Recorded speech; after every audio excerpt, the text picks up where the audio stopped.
et bienvenue dans le podcast Culture PG du lundi 12 septembre 2022.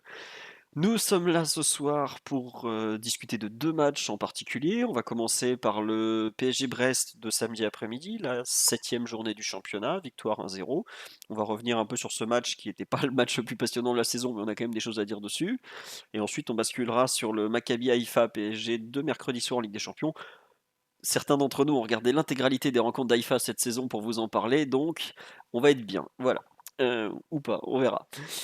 On est 4 ce soir, comme tous les lundis, comme tous les podcasts en général, sauf problèmes techniques qui arrivent régulièrement. Nous avons normalement Mathieu qui est là. Bonsoir Mathieu. Salut à tous. Voilà, donc Mathieu n'a pas trop potassé le Maccabi Haïfa, je dois vous l'avouer. Ce n'est pas moi qui ai regardé leur match, oui. Voilà. Nous avons normalement Ryan aussi qui est là. Bonsoir Ryan.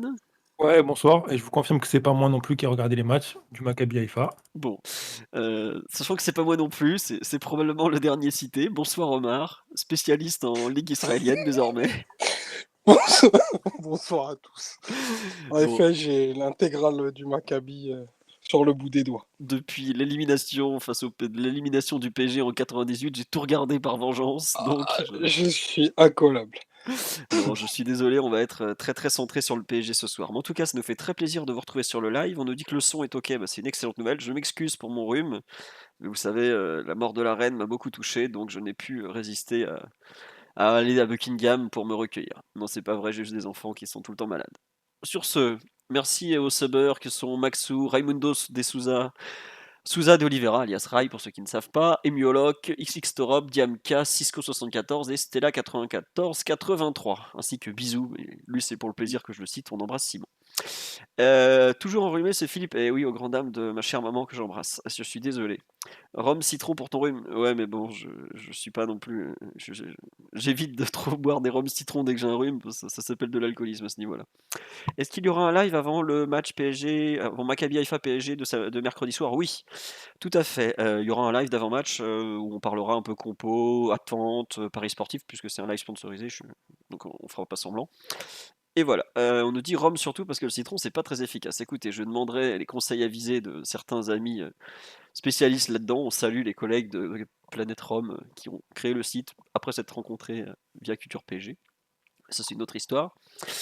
On va attaquer tout de suite sur le pouls du match de samedi soir. Donc, victoire 1-0 des Parisiens contre le Stade Brestois 29. Le seul but du match a été inscrit par Neymar dès la 30e minute de jeu sur une passe décisive de Lionel Messi.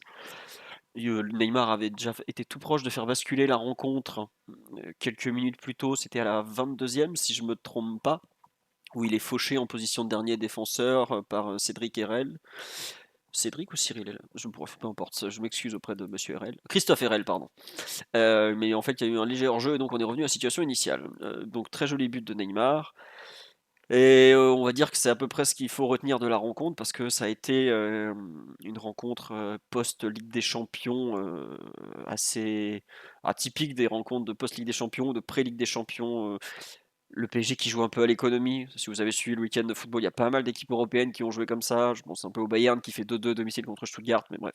C'est un peu le contre-coup de la première journée de Ligue des Champions. Il y a eu beaucoup d'énergie, de tout ça dépensé. Et au final, Paris, après 10-15 premières minutes un peu moyennes, enclenche un peu la seconde. On arrive à se procurer beaucoup d'occasions, notamment avec un axe Messi à l'organisation, passe en profondeur côté gauche, où tout passait côté brestois, et Bernat ou Neymar, voire Mbappé aussi à la réception. Globalement, pratiquement toutes nos situations sont venues de là. On marque un but, on n'en marque pas un deuxième. Début de seconde mi-temps, où on a l'occasion de faire le break, la tête de Messi sur le poteau sur un bon centre de Mbappé notamment. Mais on le fait pas. Et comme souvent en football, quand on ne fait pas le break, bah, peu à peu on se fatigue. Il y a la sortie de Verratti qui est quand même un joueur décisif quand il s'agit de tenir le ballon et de construire. Fatigue aussi mentale et psychologique de l'équipe parisienne, peut-être aussi un peu physique, mais bon, peut-être pas tant que ça. Il y a eu 4 jours d'écart entre les deux rencontres, entre la Juve et Brest. Mais globalement, ça devient mou, mou, mou, mou, mou. Et à la fin de la rencontre, il y a cette erreur de Kimpembe qui relance un peu Brest, mais que Donnarumma permet d'éviter. Puis, globalement, le PSG ne va pas du tout aller mieux malgré comment dirais-je, cette piqûre de rappel et va finalement peut-être pas frôler la correctionnelle, mais ne jamais mettre ce deuxième but et pas très très bien gérer sa fin de rencontre. On se retrouve un peu dans la situation qu'on connaît malheureusement régulièrement du cul entre deux chaises, où les attaquants ont envie d'aller mettre un deuxième but, les milieux de terrain savent pas trop quoi faire, et les défenseurs tentent de rester derrière. Donc c'était pas génial, génial, génial. Mais bon, bah, c'était comme ça et on gagne 1-0, ce qui reste le principal parce que je sais pas si certains ont réalisé, mais en championnat, on est toujours devant qu'à la différence de but. Ce qui est quand même assez ennuyeux après 7 journées de championnat. Marseille veut pas lâcher l'affaire et Lens est juste derrière. Lyon ayant de son côté décroché avec 2 défaites consécutives lors des 2 dernières journées. Mais bon, un match pas génial, génial, on va pas faire semblant, hein. Et au final, une victoire qui comprend parce qu'il y a il y a pas de blessés, mais si, il y en a un justement qui est un peu gênant parce que ça va durer longtemps en plus, mais qu'il faut accepter dans ces périodes, voilà. À défaut d'avoir tout bien fait, le fait de prendre les 3 points reste pour moi la principale satisfaction de la journée, c'est dire si ça n'a pas été génial pour se contenter de ça, pardon, alors qu'on volait littéralement sur la Ligue 1 depuis un mois et demi, quoi. Voilà, mon pouls du match n'est pas ultra ultra positif, je m'en excuse, puisque on me reproche souvent d'être pessimiste, mais j'ai trouvé que le match n'était pas terrible terrible et qu'il n'y avait pas vraiment de quoi célébrer ou s'enflammer sur cette rencontre à cet instant. Mathieu, je te laisse compléter ce pouls du match pendant que je vais finir de vous mettre des belles images pour illustrer. Qu'est-ce que tu en as pensé de ce PSG Stade Brestois 29, pardon? Bah, pas un bon match, hein, c'est le moins qu'on puisse dire. Il y a évidemment pas un but d'écart en termes d'écart de qualité entre les deux équipes. Donc à partir de là, Paris a forcément sous-performé par rapport à par rapport à ce qu'était l'opposition. Brest est 18e au classement, il me semble, donc c'est l'équipe la plus mal classée en tout cas qu'on ait affrontée depuis le début de saison. Et l'écart de qualité, c'est assez vu. Les rares fois où Paris a pu accélérer ou voulu accélérer, tu l'as mentionné, mais sur le côté gauche, entre le central droit de la défense à 3 et le piston droit de Brest, il y avait vraiment tout qui passait entre Bernat, Neymar. Toutes les situations du match côté parisien, enfin du moins de la première mi-temps, sont dans cet intervalle-là, sur des passes en profondeur, souvent de Messi ou bien de Neymar. Le problème, c'est que le PSG a encore joué un match très à l'économie, je dirais dans la lignée des deux derniers, que ce soit face à Nantes ou face à la Juve. Évidemment, il y a la question de l'enchaînement et du physique qui se pose, mais bon, quand tu regardes ce qu'ont été cette série de 3, ce qu'a été cette série de 3 matchs, je pense pas que Paris ait vraiment pioché ou puisé dans ses réserves.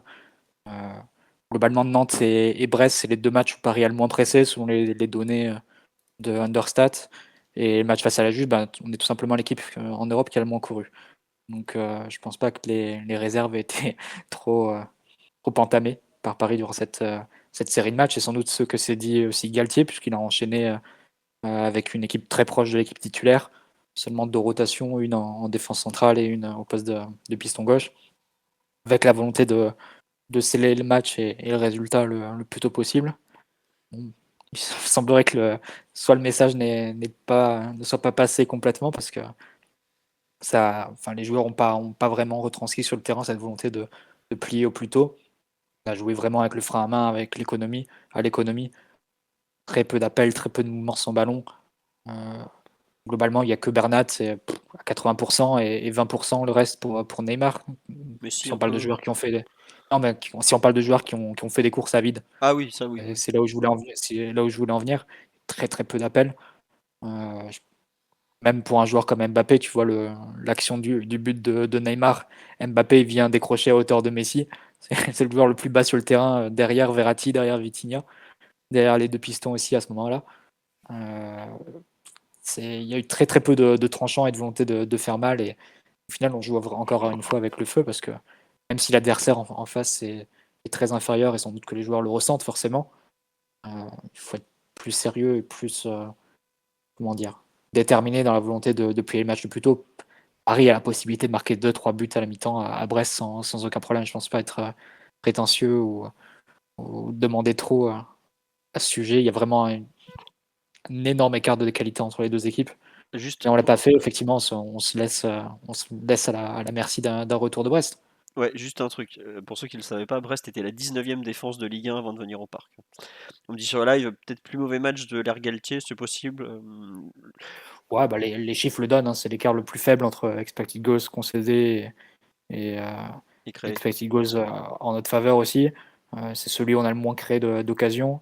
Tu as tout le premier quart d'heure de la deuxième période où c'est Brest qui a la possession, donc, mais avant même la sortie de Verratti. Tu commences à plus vraiment faire les efforts, plus vraiment de défense collective.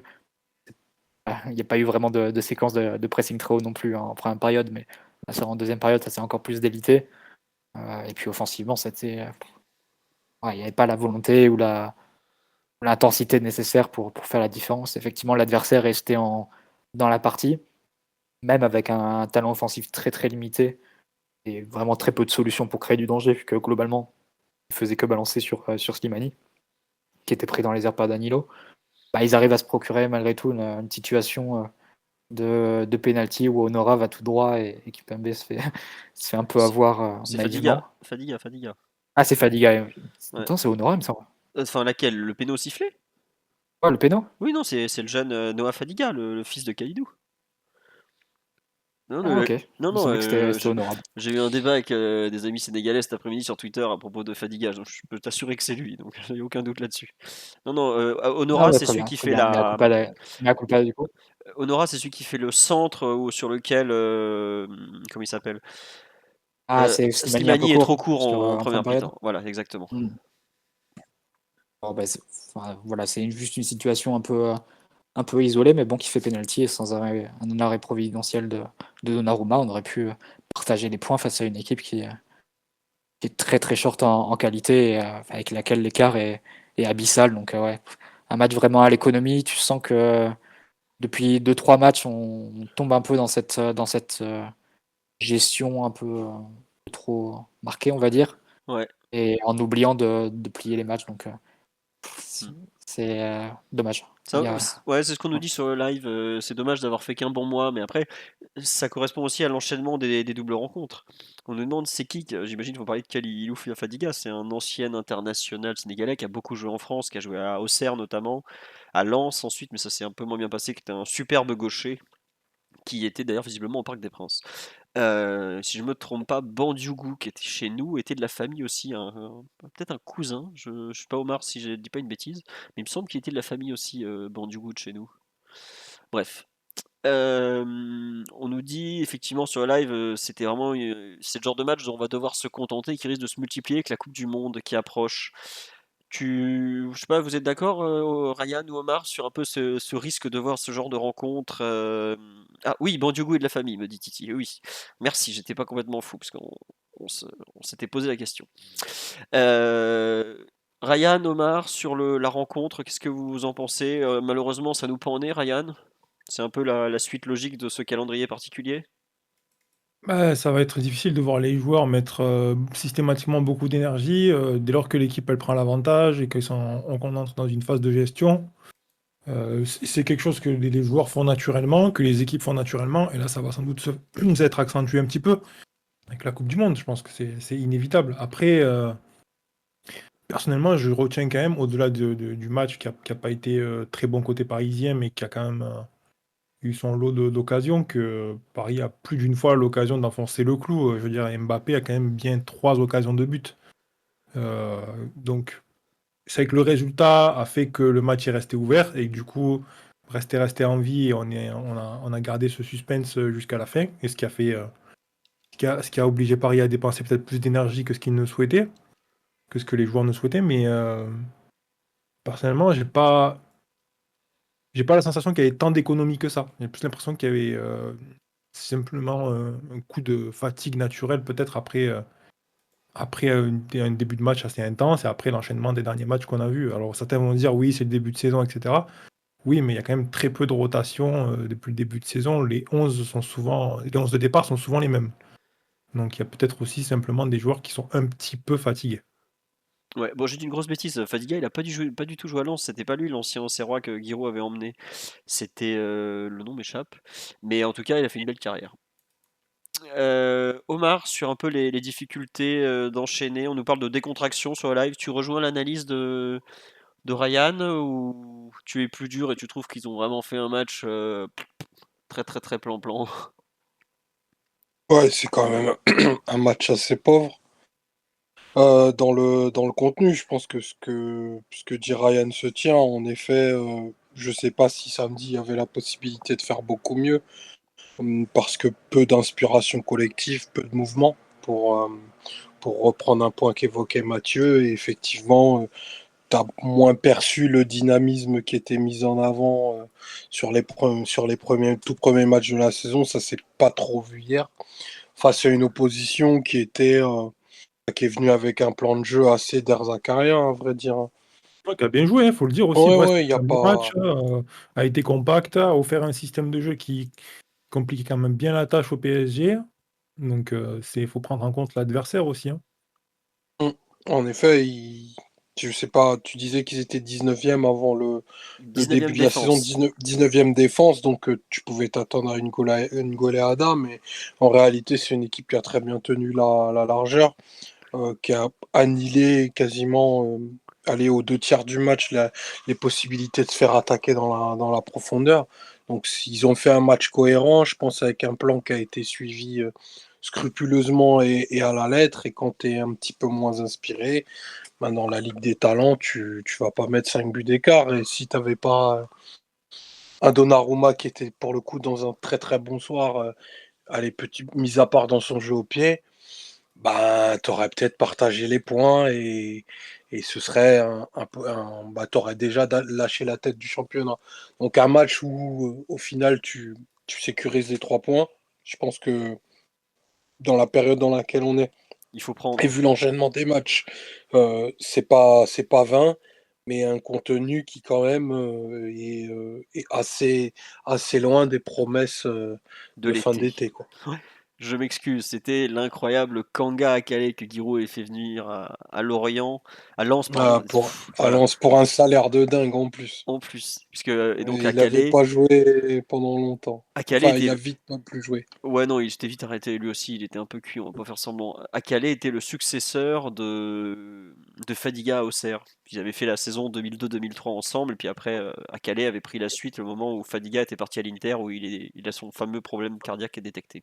Voilà, c'était un petit tour Ligue 1. Je crois que c'était encore la Ligue, c'est déjà la Ligue 1 peut-être, ou peut-être changement Je crois, division 1 Ligue je 1. crois, ouais, je crois que c'est au moment du switch. Voilà, D1 LFP. exactement, D1 LFP, et pas... Non, LNF à l'époque peut-être même encore. Bref. LNF, t'as raison, LNF. Là, on parle de trucs, je peux vous dire, on a pris 20 ans en 3 phrases. C'est pas très grave. Sur l'aspect collectif, pardon, il y a des choses à retenir selon vous? Moi, je pense qu'il y a quand même un point qu'il faut noter, c'est on a quand même joué avec une défense à 3 malgré le fait qu'il jouait en 5-4-1 en face, plus ou moins. La bonne utilisation, en fait, Ramos montre à quel point tu peux jouer une défense avec une défense à 3 face à un seul attaquant et quand même être pertinent, je trouve. Ce qu'il a fait toute la première mi-temps, prendre l'espace, monter, quitte à pousser vraiment Hakimi tout proche de la ligne de hors-jeu, encore plus quoi. Euh, Ça fait vraiment partie des trucs, des points où tu te dis ouais, ce jeune comprend le football quand même quoi. On a des fois, ça nous rend fou quand on voit parfois Marquinhos qui veut pas monter alors qu'il a de la liberté, Kimpembe qui reste un peu. Je trouve que ce que fait Ramos en première mi-temps, après bon, il se calme un peu dans ses montées parce que bon, c'est pas non plus son jeu, et puis Brest devient un peu dangereux, mais l'utilisation vraiment de l'espace pour un central, donc des accès d'une défense à 3 vraiment excellente. Et c'est quelque chose qu'on n'a pas beaucoup souligné, c'est quelque chose qu'on n'a pas beaucoup vu cette saison, mais j'ai trouvé vraiment dans l'idée totalement ce qu'on attend.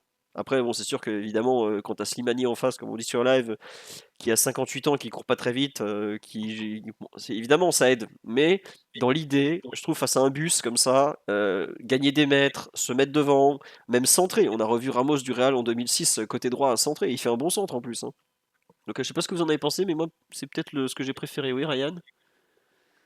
Ouais, ouais, je suis d'accord, c'est un apport important parce qu'en plus, on le disait depuis le début de saison, il faut faire en sorte d'exploiter ce surnombre à la base du jeu pour pouvoir apporter des solutions un peu plus à l'avant et aider les milieux de terrain qui couvrent beaucoup, beaucoup d'espace alors qu'ils sont seulement deux. Donc, c'est ce genre de choses qu'on attend en fait des joueurs et aussi de l'entraîneur. Faut que ça soit mis en place, quoi. Mm. Après, comme tu dis, il y avait effectivement cette configuration où il y avait cette seul attaquant de pointe qui est encore que, je crois qu'il a gagné 1 ou 2 courses dans la profondeur quand même, ce qui est assez fou, vu son gabarit et son âge, mais c'était typiquement le genre de rencontre où tu sais que tu vas pouvoir monter un petit peu et tricher un peu sur ton positionnement pour aider ton équipe. On nous dit Ramos semble être à la recherche d'un neuf bon de la tête quand il centre. Ah bah, c'est sûr qu'au PSG, il est pas prêt de le trouver, hein. Il est sur le banc de touche, le seul qui pourrait faire gagner les duels de la tête. Mais bon, en tout cas, ça me fait plaisir de voir comme ça un peu du dépassement de fonction sur cette défense à 3 que je trouve jusque-là très scolaire. D'ailleurs, ça fait, on en parlera peut-être après, mais quand Marquinhos est rentré, il est rentré en tant que milieu de terrain. Ah, tu trouves? Moi, je trouve qu'il est rentré en défense, justement. Moi, perso, j'ai quand même l'impression qu'il était rentré un peu plus haut que les autres. D'accord. Je sais pas, Omar et Mathieu, ce que vous en avez pensé. Moi, je l'ai vu en défense, en fait, sur le premier ballon, je suis d'accord au milieu, et après, il descend d'un cran, j'ai l'impression. Bon, après, il a joué 5 minutes, hein. Je sais pas, Mathieu, Oui, oui. Omar, ouais. Non, on est d'accord sur le live défense et Danilo qui passe au milieu, parce que justement, je crois qu'il y a un contre où on voit Danilo Oui. qui Je fait crois qu'il y a, 50 mètres. je crois qu'il y a peut-être 2 ballons, juste au moment où il rentre, où il est beaucoup plus haut que les autres. Et après, peut-être que. Bon, à revoir. Mais dans tous les cas, ce qu'on disait, oui, effectivement, faut exploiter ce surnombre. Surtout que là, c'est quoi? C'est la 3e équipe qui vient avec une, ou même la 4e équipe qui vient avec une défense à 5 face à Paris. C'est un truc, Ouais, je un truc qu'on va crois. revoir, hein. C'est un truc Bah, qu'on va revoir. même la Juve compris, hein. Ouais, La Juve bon, a je mets la changé Ligue de des système Champions à part pour parce que ça. vraiment, là, je parle de par rapport à la routine que l'équipe va rencontrer en championnat, mais c'est un truc qu'on va voir régulièrement, quoi. Il va y avoir ce surnombre dès la base du jeu avec les défenseurs. Donc il faut absolument mettre des choses en place pour exploiter les joueurs comme Ramos, comme Kipembe aussi, via sa conduite de balle et sa capacité à directement se diriger vers l'avant pour, euh, ouais, pour faire mieux circuler le ballon, pour créer des dangers, etc. Parce que on le voit là, par exemple, sur cette rencontre, on a toujours encore beaucoup Messi et Neymar qui décrochent. Mais j'ai quand même l'impression que Messi et Neymar, de plus en plus tôt dans le match, ils commencent un peu à plonger physiquement, de par la quantité d'efforts qu'ils font, de par le volume de courses qu'ils font pour décrocher et offrir des solutions. Et ils peuvent pas être partout, quoi. Surtout Messi, va falloir le gérer un petit peu à un moment donné, hein. Il a quand même 35 là. Oui, il est de juin 87, il a 35 ans. Ah, Et c'est officiellement un vieux, hein. tu vas nous fâcher avec une partie des auditeurs. Fais attention. Non, non, non, mais, oui, j'ai 35 ans, donc je peux le dire, hein, il n'y a pas de, y a pas de problème. Non, non, Non. c'est clairement, il faut faire en sorte que ces joueurs-là ne fassent pas trop non plus. C'est-à-dire que c'est bien de donner de la liberté à Neymar, de lui permettre de décrocher, de l'impliquer dès les premières passes, etc. Mais c'est bien aussi s'il n'a pas trop à descendre et que le ballon arrive directement vers lui, hein. D'ailleurs, c'est un point sur lequel on peut revenir. Je trouve qu'on le fait descendre beaucoup trop bas par moment. Et est-ce que c'est pour ça aussi qu'il manque de jugeote devant les buts? Ça peut se discuter. Parce que quand il arrive après avoir fait une course de 60 mètres, évidemment. Ouais, en termes de Tu parles de fraîcheur Neymar, mentale, c'est Philo? sûr que c'est plus difficile, hein. Oui, Mathieu? Tu parles de Neymar, Philo? Non, non, Oui. Messi. Ah, Neymar, Messi, ok. Ouais. Ah justement, je non, trouve mais que. Ah, tu parlais de Messi, je croyais que tu parlais de Neymar. Ah non, non, non, Messi, non, non. Je trouve que Neymar, justement, il descend beaucoup moins que ce qu'il descendait. En fait, c'est un peu paradoxal, mais j'ai l'impression que ce que Neymar faisait l'an dernier, à savoir trop descendre et arriver complètement bouilli dans la surface et manquer de toucher, c'est un peu ce que Messi a cette saison, où il descendait un petit peu moins l'an dernier. Bon, après l'an dernier, c'était un peu particulier, mais il descend Je sais pas si c'est tellement. trop parce que c'est vraiment dans l'idée de jeu que met en place Galtier depuis le début, Oui, d'avoir Messi quasiment en milieu de terrain, bah, attends, d'avoir mais vraiment au cœur du jeu à multiplier les passes avec Verratti, à tirer des joueurs et ensuite permettre à d'autres dans des bonnes possibilités, dans des bonnes zones entre guillemets pour recevoir des passes diagonales comme Neymar ou évidemment. des passes en profondeur comme Mbappé. Donc, mais c'est vrai qu'il joue très milieu de terrain Messi Mais il est milieu Il depuis. aussi, joue, justement. il Je vient crois que c'est assumé. récupérer, Hein, Mais il vient parfois récupérer le ballon dans des positions presque de latéral, hein. C'est vraiment, il Mais attends, vient très très bas, alors qu'il n'y a pas forcément la nécessité, quoi. il y a un moment, je crois que c'est à la 65e, 70e, je sais plus. C'est Ramos qui lui fait une passe à 3 mètres. C'est le milieu de terrain le plus bas sur le terrain. Ouais, mais ça arrive régulièrement, ça. On le voit Oui, collecter le ballon des défenseurs centraux assez régulièrement, quand même, hein. mais attends, ouais, mais avec Verratti qui se met devant lui et qui après des 1-2 ou des redoublements de passes qui se mettent en place entre les deux. Mais ouais, tu vois souvent presque les inversions que tu voyais un peu avec Thiago Motta et Verratti qui changeaient de position. Là, tu l'as un peu à l'envers avec Messi qui se retrouve parfois derrière Verratti, mais avec un rôle vraiment très de milieu de terrain. Et Vitinha qui compense en étant plus haut. Mais je crois que c'est assez assumé. Et sur un match comme celui-là, c'est clair que tu peux penser que c'est trop. Mais d'un autre côté, ça donne beaucoup de champ à Messi. Ça lui a permis de trouver des passes en profondeur qui ont été une grande précision et qui ont permis le but. Donc, au moment du but, regardez, mais je pense que Messi a 5 ou 6 Parisiens devant lui. Ah mais oui, c'est la situation que je te donnais tout à l'heure, Philo. C'est t'as Vitinha, Verratti devant, les deux pistons, Mbappé, Neymar, et t'as même Neymar et Mbappé qui est à hauteur. Donc en gros, t'as que les trois défenseurs derrière Messi. Et ça encore, je trouve que c'est assez intéressant parce que c'est une arme que tu as quand tu as Messi, que tu as même, qui est même valide à l'heure actuelle. C'est-à-dire que même si c'est pas le Messi de Barcelone, si c'est pas le grand Messi qui était capable de faire absolument tout, il y a toujours ce truc que si tu lui laisses de l'espace et du temps pour faire une passe, il est capable de donner une passe décisive incroyable. Et ça, tu peux pas l'avoir de Vitinha ou de Verratti à la base du jeu. Donc, le fait qu'il y ait cette permutation qui se crée, bon, je trouve ça intéressant et ça apporte quelque chose d'un point de vue offensif. C'est OK, on utilise une carte, on projette nos milieux de terrain. Messi décroche, les milieux de terrain offrent une ligne de passe à l'avant et lui créent de l'espace. Et si lui, il voit quelque chose qui se passe devant avec des appels en profondeur, on va pouvoir sanctionner. Ça encore, je trouve ça intéressant. Mais il y a des fois, je suis d'accord avec toi, ça va un peu trop loin parce que il a 35 ans, il va absolument jouer des matchs complets, il sort pas beaucoup. Hein, parce que avant le match là de samedi, le PSG avait joué 8 matchs, il avait joué 704 minutes. Donc ça veut dire qu'il n'y a que 16 minutes qu'il n'a pas joué sur l'intégralité des 8 rencontres. 6 de Ligue 1, une de Ligue des Champions, le Trophée des Champions. C'est le troisième joueur le plus utilisé de l'effectif, sachant que forcément en haut il y a Donnarumma et en 2 il y a Marquinhos qui était à 711. Donc ça veut dire que Marquinhos, qui est un des joueurs les plus fiables physiquement de l'effectif, avait joué seulement 5 minutes de plus que Messi, qui a 35 ans, prend pas mal de coups, malgré tout, hein, on va pas faire semblant, et en plus doit des fois couvrir des zones assez importantes. C'est pour ça que je suis pas sûr que par moment le PSG, ou en tout cas le staff, devrait peut-être lui dire ça sert à rien de venir chercher le ballon dans les pieds de Ramos. Ramos, avec les pieds qu'il a, il va te l'amener le ballon. Hein. Enfin, c'est plus ça qui me gêne, quoi, en fait. C'est difficile de. Je pense que c'est des joueurs qui ont un Ça, tel poids, en fait, et tout. C'est compliqué de non, mais dire c'est à sûr. Messi Hein. de pas décrocher, quoi. Je pense que ce que tu peux faire, c'est mettre en place des choses qui fait qu'il va récupérer le ballon naturellement plus haut. Mais d'une manière générale, quand il va décrocher et qu'il va demander le ballon dans les pieds à Ramos, dans l'ordre des choses naturelles, ou à un autre défenseur même, le joueur va lui donner. C'est quand même. C'est juste une histoire de hiérarchie après, et là, faut composer avec le poids du joueur, quoi. Ouais. Après, c'est Vous vrai qu'il y a, pensez que c'est un rôle vraiment énergivore? Comment? Vous pensez que c'est un rôle vraiment énergivore pour Messi, celui actuellement? Parce qu'en soi, il est vraiment au cœur du jeu, souvent en dehors de la densité. Il a pas, il conclut rarement les actions dans la surface. Il va peut-être avoir 1 ou 2 frappes par match. Je pense pas que ça consomme tant d'énergie que ça. Je pense que c'est juste le volume de minutes par rapport à son âge qui est peut-être un peu élevé, qui fait qu'il est fatigué. Après, il y a, je pense, un truc qui est assez négatif par rapport à ces décrochages-là, c'est que, et je sais pas ce que vous en pensez, mais moi je le vois quand même régulièrement perdre des ballons et rater des passes dans cette position-là. Un truc qui paraissait complètement fantaisiste il y a quelques années, Bah, mais Monaco, ouais. on voit un joueur faillible en fait, quoi.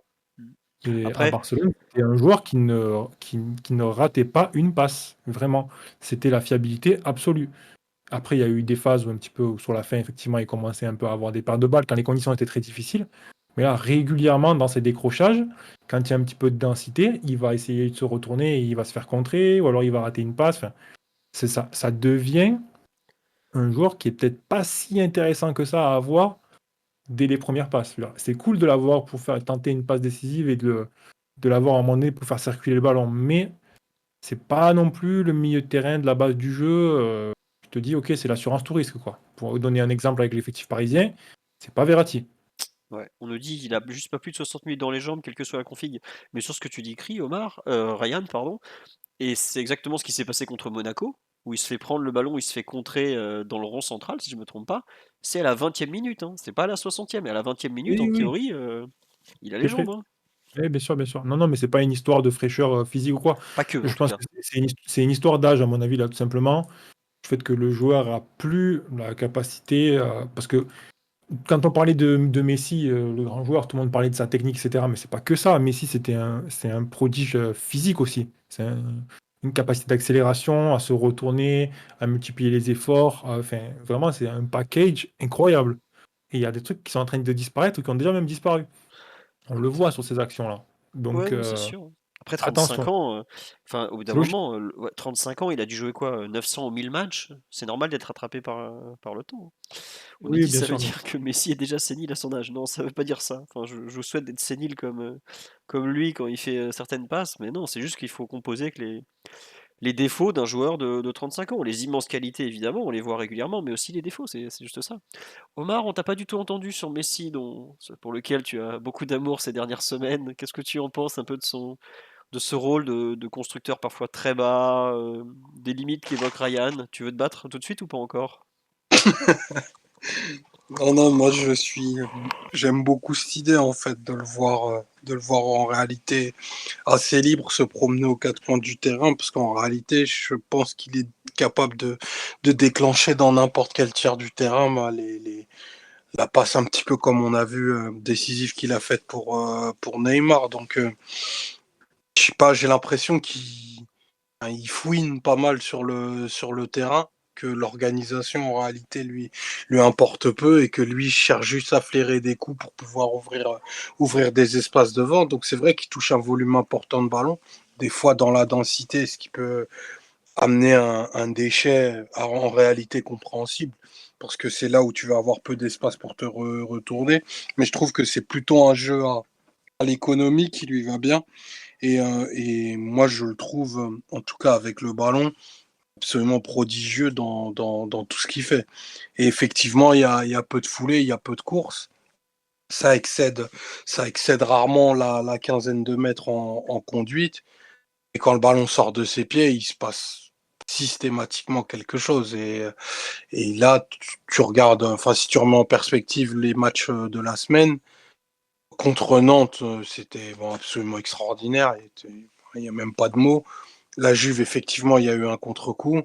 Et là, contre Brest, mine de rien, il te fait encore plus ou moins la décision. Et il y a une connexion avec Neymar qui est presque en train de faire basculer le pôle de décision de l'équipe. Donc c'est quelque chose aussi à prendre en compte. Et je dirais pas que c'est une tendance de fond, mais l'incorporation de Mbappé dans cette bromance, bah, c'est une question qu'il va falloir se poser, parce que là, ils sont rentrés dans les cas individuels. Il a vraiment traversé une partie très, très, très difficile à son niveau, quoi. Ouais. Non, Mathieu me disait, mais c'est Messi qui lance aussi Neymar sur le carton rouge. Oui, oui, et Bernat aussi plusieurs fois. Globalement, le schéma préférentiel du PSG contre Brest, ça a été Messi qui ouvre comme ça, côté gauche. Et il La l'a fait dernière. combien? 4 fois, 5 fois, 6 fois, je sais plus. Bon. Ouais, Omar, tu veux. Bah, continue, on va passer au perf individuel comme ça. Tu trouves que effectivement Mbappé est peut-être celui qui souffre le plus de l'impact de la relation Messi-Neymar au final? Ouais, je vais pas te dire qu'il en souffre, parce que tu vois, ce serait se dédire un petit peu par rapport au match de mardi où il a été étincelant, et en effet, c'est plutôt lui qui a profité des inspirations de Neymar.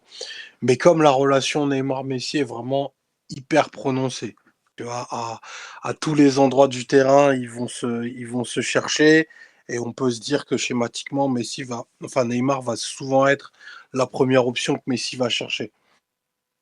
Bah, Mbappé, qui a quand même un jeu dans lequel il a besoin d'un certain volume de ballon, il en a un petit peu moins. Et quand il a un petit peu moins de ballon, il a tendance à se crisper parce qu'il a besoin d'être décisif.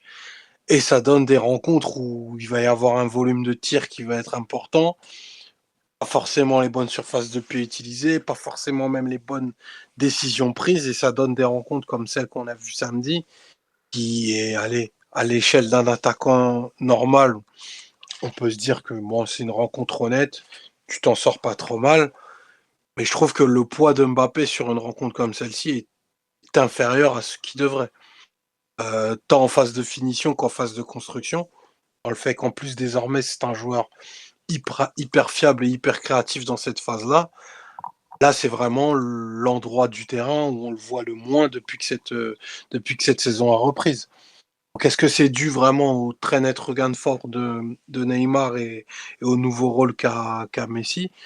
C'est un pas que je franchirais pas tout de suite, mais forcément ça questionne et surtout que, ben, les buts sont encore assez également répartis. Mais je pense que, Mbappé devrait quand même avoir, facile 1 à 2 buts de plus. Allez, 2 à 3 buts, pardon, de plus que ce qu'il devrait. Donc, ça a un impact sur ta performance si Mbappé marque moins que ce qu'il devrait. Je le souhaite, hein, bien sûr, et je l'espère que Neymar soit décisif à toutes les rencontres. C'est pas trop, ce à quoi on a été habitué depuis plusieurs années. Donc faudrait pas que la machine, à côté, s'enraye, quoi. Mais il y a une responsabilité individuelle du joueur aussi, Omar. Moi, je vois en première mi-temps, les seuls appels en profondeur d'un attaquant parisien, c'est Neymar qui les fait. C'est pas Mbappé. Par exemple, le but de Neymar, c'est un appel que Mbappé peut très bien faire. Et à la place, il vient de décrocher à hauteur de Messi sur le but.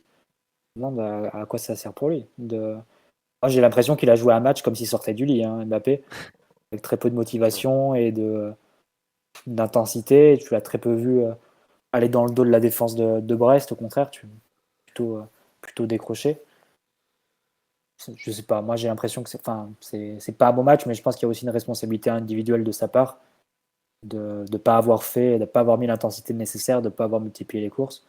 Parce que si tu fais ces courses-là, les ballons ils arrivent avec Messi et Neymar. Et ouais, en première mi-temps, je pense que les deux seuls appels en profondeur d'un attaquant parisien, c'est le carton rouge de Neymar et le but de Neymar du coup. Il y a un peu des trucs de Ça... Bernat aussi, mais comme tu dis, c'est pas Ouais, un non, mais je attaquant, parlais pour le d'un coup. attaquant, mais sinon Ouais. Bernat, Mbappé a été un peu manquant à ce niveau-là. Et donc ouais, j'ai l'impression que c'était un match un peu à l'économie. Et encore une fois, moi, l'action du but, ça m'a un peu gêné, que ce soit qu'ils viennent comme ça décrocher et solliciter une passe latérale de Messi à 5 mètres. Alors que pendant ce temps, celui qui créait le danger, qui voulait faire mal à la défense adverse, c'était Neymar, lui qui faisait l'appel en profondeur. Donc, voilà, je pense qu'il y a aussi Après, une part de responsabilité de la part de Mbappé qui ne fait pas non plus des matchs incroyables dans le contenu, même si les stats suivent, et laisse un peu à désirer dans le contenu par rapport aux standards énormes qu'il avait mis lui-même l'an dernier. Il touche beaucoup moins de ballons aussi, hein, franchement, on peut le dire. Enfin, Omar, il a raison d'être un peu patient, mais enfin, c'est juste logique. C'est-à-dire, si Messi et Neymar touchent plus de ballons, il y a forcément moins de ballons pour Mbappé. Il suffit par exemple de regarder le nombre de passes qu'il fait dans le match. Je crois qu'il fait genre deux fois moins de passes que Messi et Neymar. Partant de là, on en parlait il y a quelques semaines, il y a une question pour Galtier d'arriver à trouver de l'espace pour que Mbappé puisse s'exprimer, alors que tu as deux mastodontes, même si Messi est clairement sur le déclin, qui vampirisent beaucoup l'attention du ballon et de leurs coéquipiers. C'est pas si facile que ça. Je pense qu'il y a une vraie difficulté là-dessus. ouais, tu veux développer, Ryan, sur cette difficulté justement? Ouais. Ben, je pense qu'en fait, en termes déjà d'espace sur le terrain, ça peut fonctionner, mais il y a quand même des difficultés.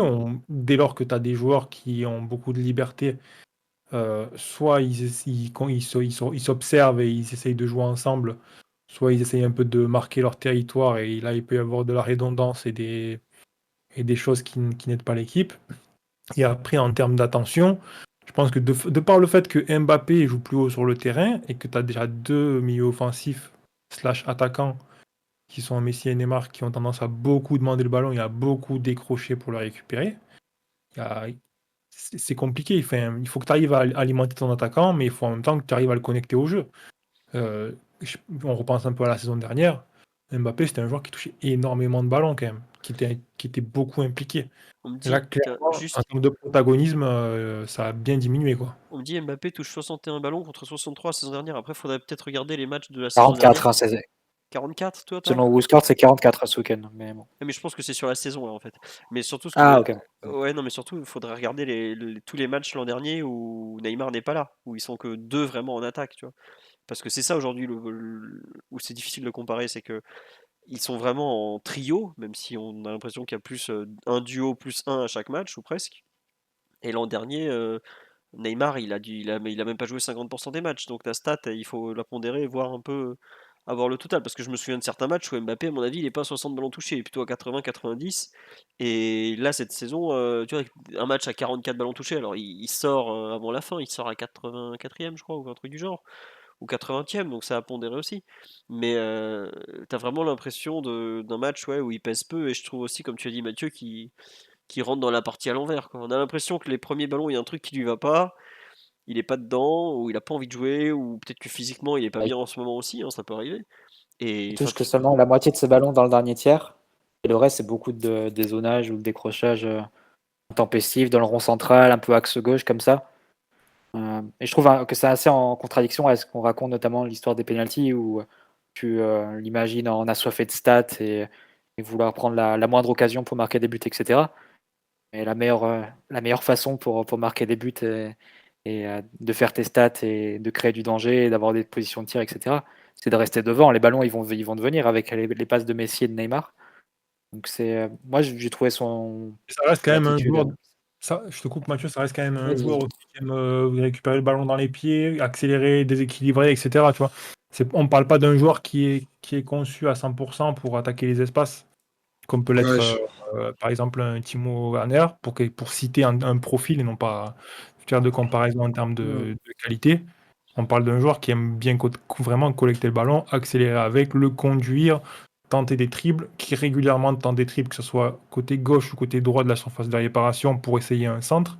Donc il y a quand même un rapport avec une affection par rapport au ballon, par rapport à la participation au jeu qui est important. Et je pense que la difficulté, elle est là, c'est que il faut arriver à lui trouver de l'espace pour qu'il puisse suffisamment toucher le ballon et être satisfait sans qu'il tombe dans la frustration. Parce que de toute façon, Galtier ne pourra pas l'avoir dans un rôle de joueur qui attend sagement ou qui multiplie les appels juste alors que les autres derrière peuvent un petit peu, entre guillemets, s'amuser et toucher la balle, quoi. C'est Mbappé, je crois pas que ce soit ce joueur-là, hein.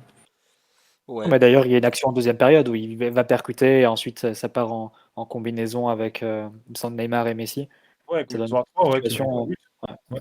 Mais après, c'est toujours trouver chacun un espace, que chacun ait son espace pour que le trio ensemble puisse s'élever et avoir une performance qui convient à chacun et que chacun ait vraiment son espace. Effectivement, il a sans doute pas, quand tu joues avec Neymar et Messi, sans doute pas ce qu'il espérait quand il a prolongé.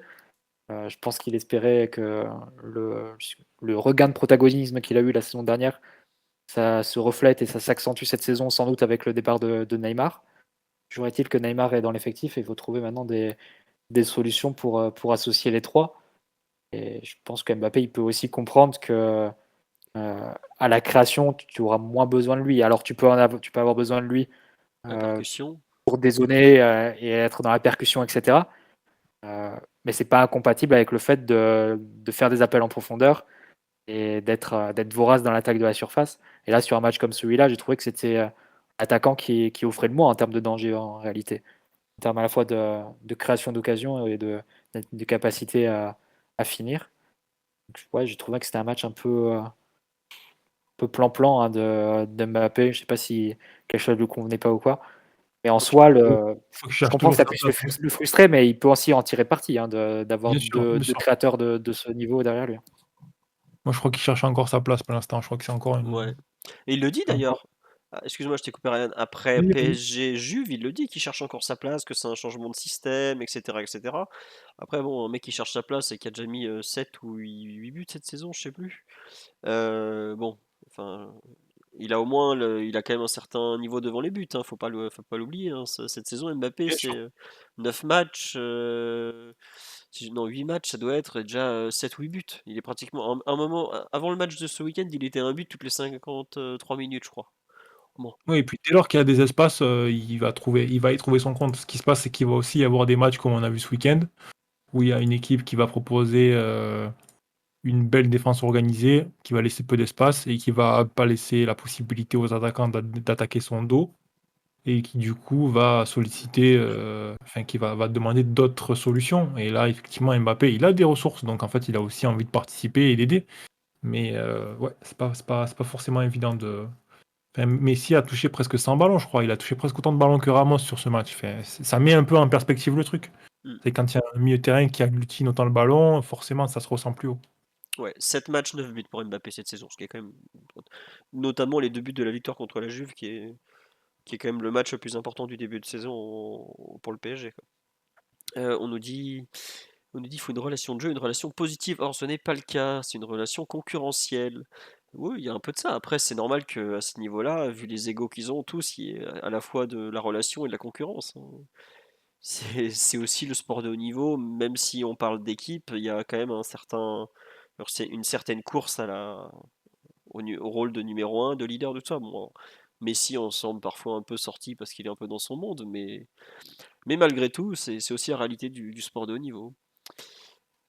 Ryan, on nous dit 9 buts mais 0 passe décisive. Ça, c'est très vrai. C'est que l'an dernier, je regardais là, les stats pendant que je crois que c'était Mathieu qui parlait. À la même époque, il avait donné une passe décisive à 3 pour Icardi, une passe décisive contre Strasbourg pour Sarabia, où les deux n'avaient pratiquement plus qu'à pousser la balle au fond.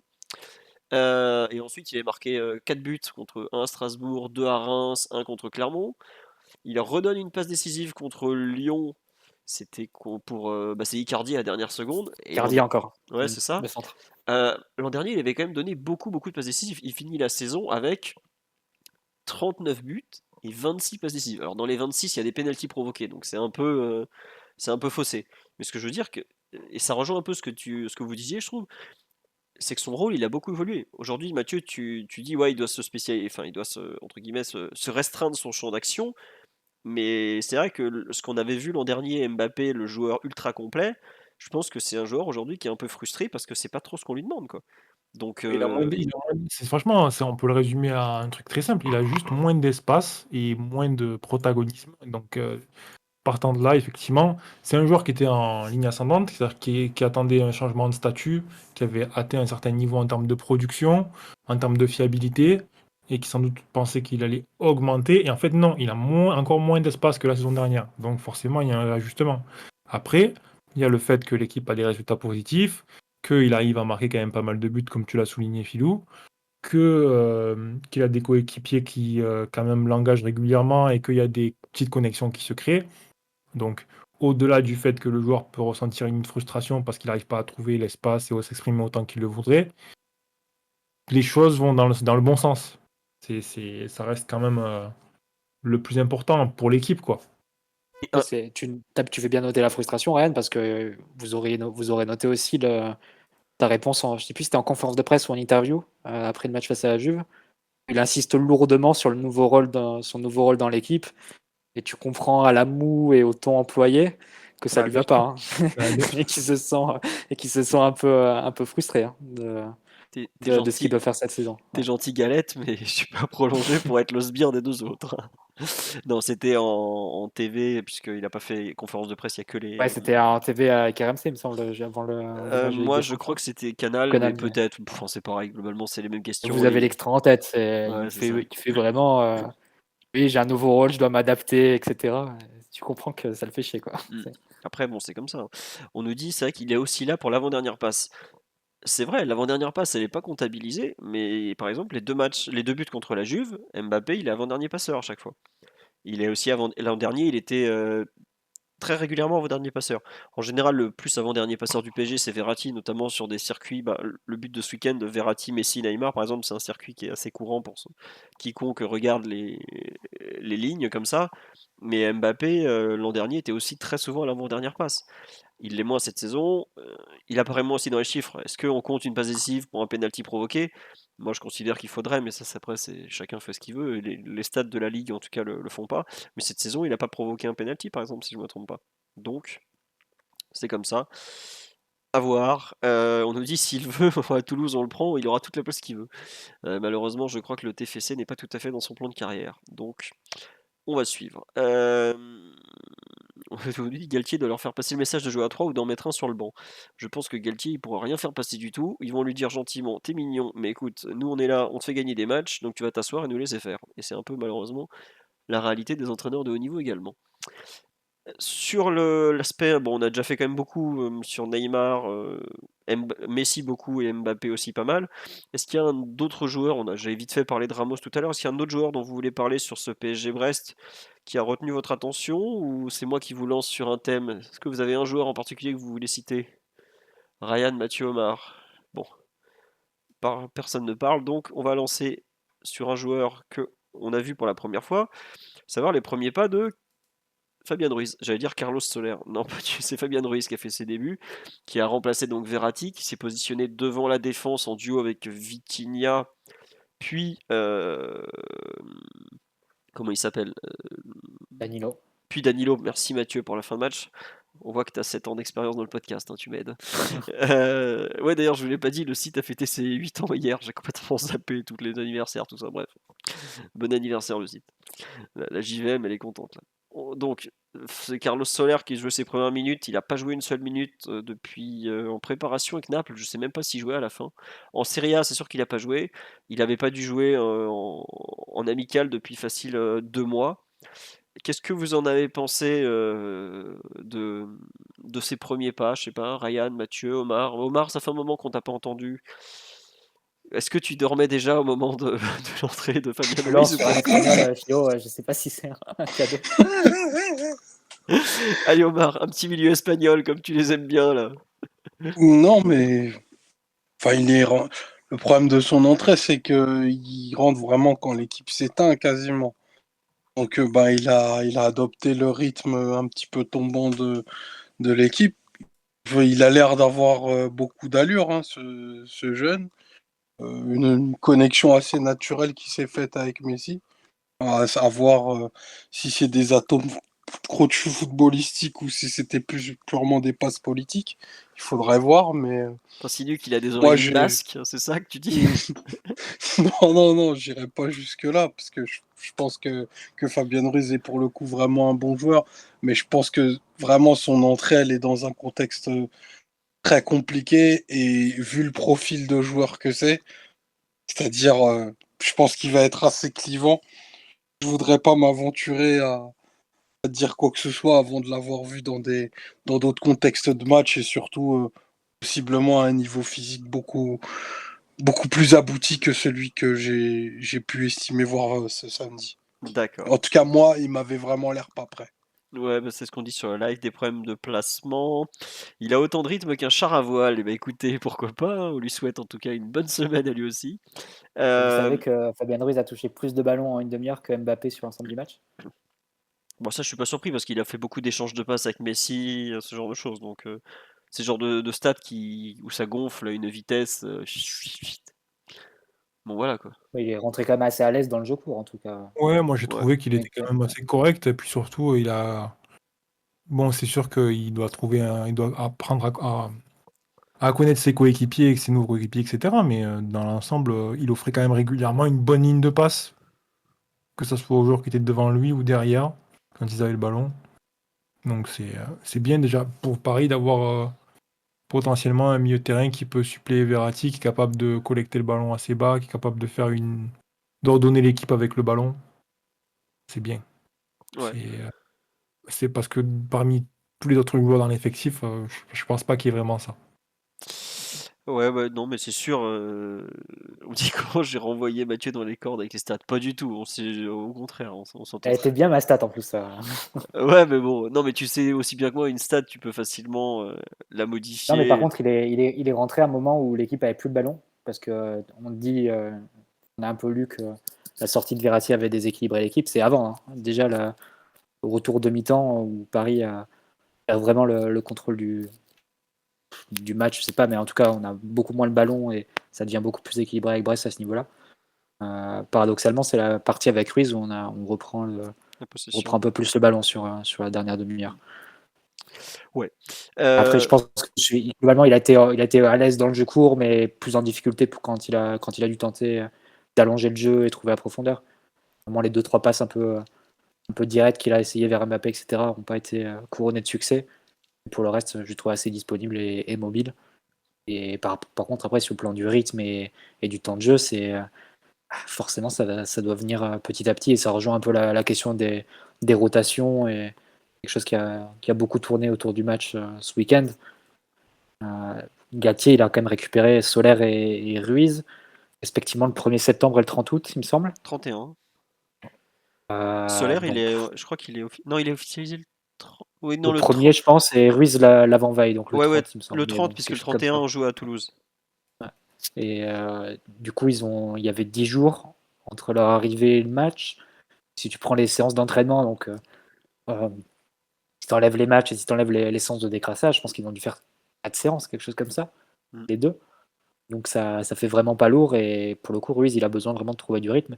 C'est un peu la difficulté à laquelle se trouve Galtier, à devoir intégrer des remplaçants qui sont soit en retard de condition, soit qui sont forcément derrière des titulaires qui sont plus établis. Et ça, sans doute, là, ça n'incite pas à les mettre dès le coup d'envoi parce qu'en plus, l'écart n'est pas fait au niveau du classement. Et donc, il faut être très patient avec ces joueurs-là. Forcément, ça. Et surtout, Galtier découvre son effectif aussi, donc Ouais, ça rajoute, il y a. ça rajoute on va dire, à l'incertitude et au fait que l'entraîneur, il prend pas trop de risques et il s'appuie sur les meilleurs joueurs qu'il a. Mm. Puis on voit à quel point les fins de match sont un peu décousus avec 5 changements, etc. Donc, je pense que ça incite pas non plus Galtier à faire plus que 2 ou 3 changements au coup d'envoi. C'est-à-dire que si tu mets. Je me souviens, par exemple, la dernière saison de Blanc, 2015-2016. Souvent, sur les matchs de turnover, il changeait 6-7 joueurs. Il changeait 2 latéraux, il changeait un central, il changeait 2 milieux, il changeait un attaquant. Tu te retrouvais d'un coup sur le terrain avec Van der Wiel, Kurzawa, Marquinhos, Sambouli, Rabiot et disons Lucas. Et c'était la cata pour les remplaçants parce qu'ils jouaient avec une équipe sans repère et forcément d'un niveau moindre. Et tu te retrouvais avec une performance collective qui était forcément moins bonne et des remplaçants qui étaient intégrés de Alors, façon plus. je corrige, Mathieu. plus Tu te ouais. retrouvais à faire rentrer Thiago Motta à la Ouais, 60e à la pour pause, remettre de bah, c'est l'ordre. ça. Non, mais Bah, je me sens que sur les matchs à Nantes ou à Toulouse, c'est c'est les ça, matchs ouais. de l'automne comme ça, où tu faisais rentrer Mota à la 45e parce que évidemment l'équipe expérimentale du début était très compliquée et pour les remplaçants, c'est pas idéal. Donc Galtier, il est à la fois dans l'objectif de devoir faire souffler certains titulaires, mais en même temps, il peut pas intégrer tous les remplaçants d'un coup, sinon tu les mets dans une grosse difficulté. Et c'est un peu la problématique, je pense, exacerbée avec Fabien Ruiz, c'est-à-dire que tu prends un joueur qui a aucun rythme, Mm. forcément que tu vas devoir faire monter en régime sur les matchs, mais de façon intelligente. Donc on va voir comment il se débrouille là-dessus sur les prochains matchs, prochaines semaines. A priori, tu peux pas imaginer une titularisation de Ruiz avant le mois d'octobre, hein, je pense. Et il va avoir la possibilité de se refaire la caisse pendant la trêve internationale, non? À moins qu'il Il soit est, Il il convoqué. est, participe il avec la est, sélection. il est régulier en Je sais sélection pas, ou mais il a été ça? quelques fois appelé, donc. Je vais vous dire ça tout de suite, bougez pas. Ouais, non, et puis comme on dit sur live, oui, il est pas prêt. Et que tu dis Mathieu qui rejouera début octobre, c'est probable. De toute façon, il reste que enfin, une première titularisation début octobre, c'est possible puisque il est comment ça s'appelle? Il va pas jouer demain soir au coup d'envoi et ils vont pas le mettre titulaire non plus au coup d'envoi de Lyon PSG dimanche suivant. Il Ouais, était, c'est peut-être le match le plus abordable de la semaine. il a pas On été devrait y convoqué. songer. Ouais, il a pas été convoqué en sélection depuis juillet 2021. L'Euro. Ok, donc Il a pas refait ouais, depuis. bah, forte possibilité qu'il reste et ce serait plutôt une bonne chose, hein. D'ailleurs, pour remettre tout le groupe à un niveau athlétique, je dirais cohérent, ce serait bien. Ouais, on voit ce Après, qu'on dit. il manque surtout de rythme, je pense, et comme je vous dis, d'apprendre un petit peu avec qui il joue et ça, c'est pas en faisant des entraînements, au camp des loges que ça va s'arranger, quoi. Il a juste besoin de minutes et il faut trouver le bon contexte. Le calendrier fait que Galtier va peut-être aussi être forcé de lui donner, du temps de jeu Ah, plus rapidement que la- prévu. Faut pas cramer les joueurs non plus, hein. ah ouais, mais l'apprentissage de tes coéquipiers, c'est sûr que c'est pas en match. C'est Ouais. sûr et certain que c'est dans les séances, dans les jeux, dans les exercices. Oui, bien Et sûr, là, mais il la en manque routine de déplacement, fondamentalement, je pense. la façon dont tu te déplaces par rapport à un adversaire et cetera, tu vois? Enfin, c'est quand même, là, C'est autre notamment chose, les matchs, c'est clair. ce Quand ce Delo, c'est match des oppositions sur le demi-terrain, c'est pas la même chose. ce match face à Brest, je pense il se dit: «Ah ouais», il se rend pas forcément compte de l'espace qu'il doit couvrir. Heu, des fois, il est un peu aventureux sur son pressing, il redescend, il regarde, hop, il y a quand même, pas mal d'espace derrière son dos. Enfin, voilà, tu vois? Il y a tout un nouveau système à découvrir quand même. Mm. Ouais. Globalement, le live est plutôt généreux avec lui. On nous dit que il faut pas non plus l'enterrer trop vite. Effectivement, il y a pas mal de circonstances atténuantes le concernant. Moi, j'avoue que j'ai pas compris tous les commentaires négatifs sur lui. Je trouvais qu'il a fait une entrée très correcte, vu qu'il a pas joué depuis 3 mois en match officiel. Même, on est en septembre. Je crois que son dernier match officiel, ça devait être mi-mai avec le Napoli. Ça faisait 4 mois qu'il n'avait pas joué en compétition à un certain niveau de rythme. Il découvre la Ligue 1. Il a rentre sans Verratti qui est quand même souvent le plus compliqué au PSG. Il vaut mieux jouer avec Verratti que sans lui.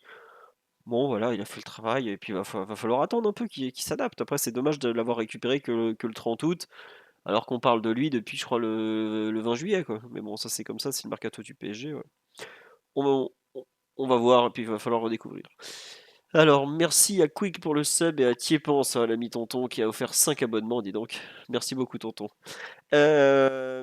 Sur les autres joueurs, est-ce qu'il y en a un autre dont vous voulez parler sur le match ou pas? Ou on passe au formidable Maccabi Haïfa PSG. Oui, Donnarumma, ah oui, oui, effectivement. 5 août, la première rumeur sur Fabien Ruiz. Bah écoutez, je voyais ça plus vieux, j'avais l'impression que c'était déjà en juillet. J'ai eu l'impression de faire 25 fois la même news, le rédacteur du site aussi, donc voilà. Oui, un petit mot sur Gigio, effectivement, qui est bon rebond de sa part, puisque il avait été un peu pointé du doigt et a raison sur cette sortie complètement manquée face à la Juve mardi. Ouais, c'était mardi. Petit rebond appréciable. Bon, peut-être un peu tard, mais quand même au moins une bonne chose de fait de le voir tout de suite reprendre la main un peu sur son poste, quoi, tout simplement. Non, Ryan, Mathieu, Omar, personne, surtout Donnarumma, tant pis. Oui, Omar. Ah, si, bah, il est fondamental dans l'obtention du résultat qu'il y a eu samedi dernier. Je trouvais que c'était un très bon match de sa part. Allez, si je devais mettre un petit bémol, et j'en parlais un petit peu tout à l'heure, c'est son jeu au pied qui est peut-être un petit peu perfectible. Il fait une belle saucisse en début de match en envoyant un ballon directement en touche qui paraissait simple à jouer. Euh, il a un nouveau succès sur penalty. Il est mine de rien assez bon dans l'exercice au PSG. Je crois qu'il doit être à 50%, ou c'est un truc que j'avais vu passer. Ouais, Bon, c'est il ça, n'en a pas 50%. subi.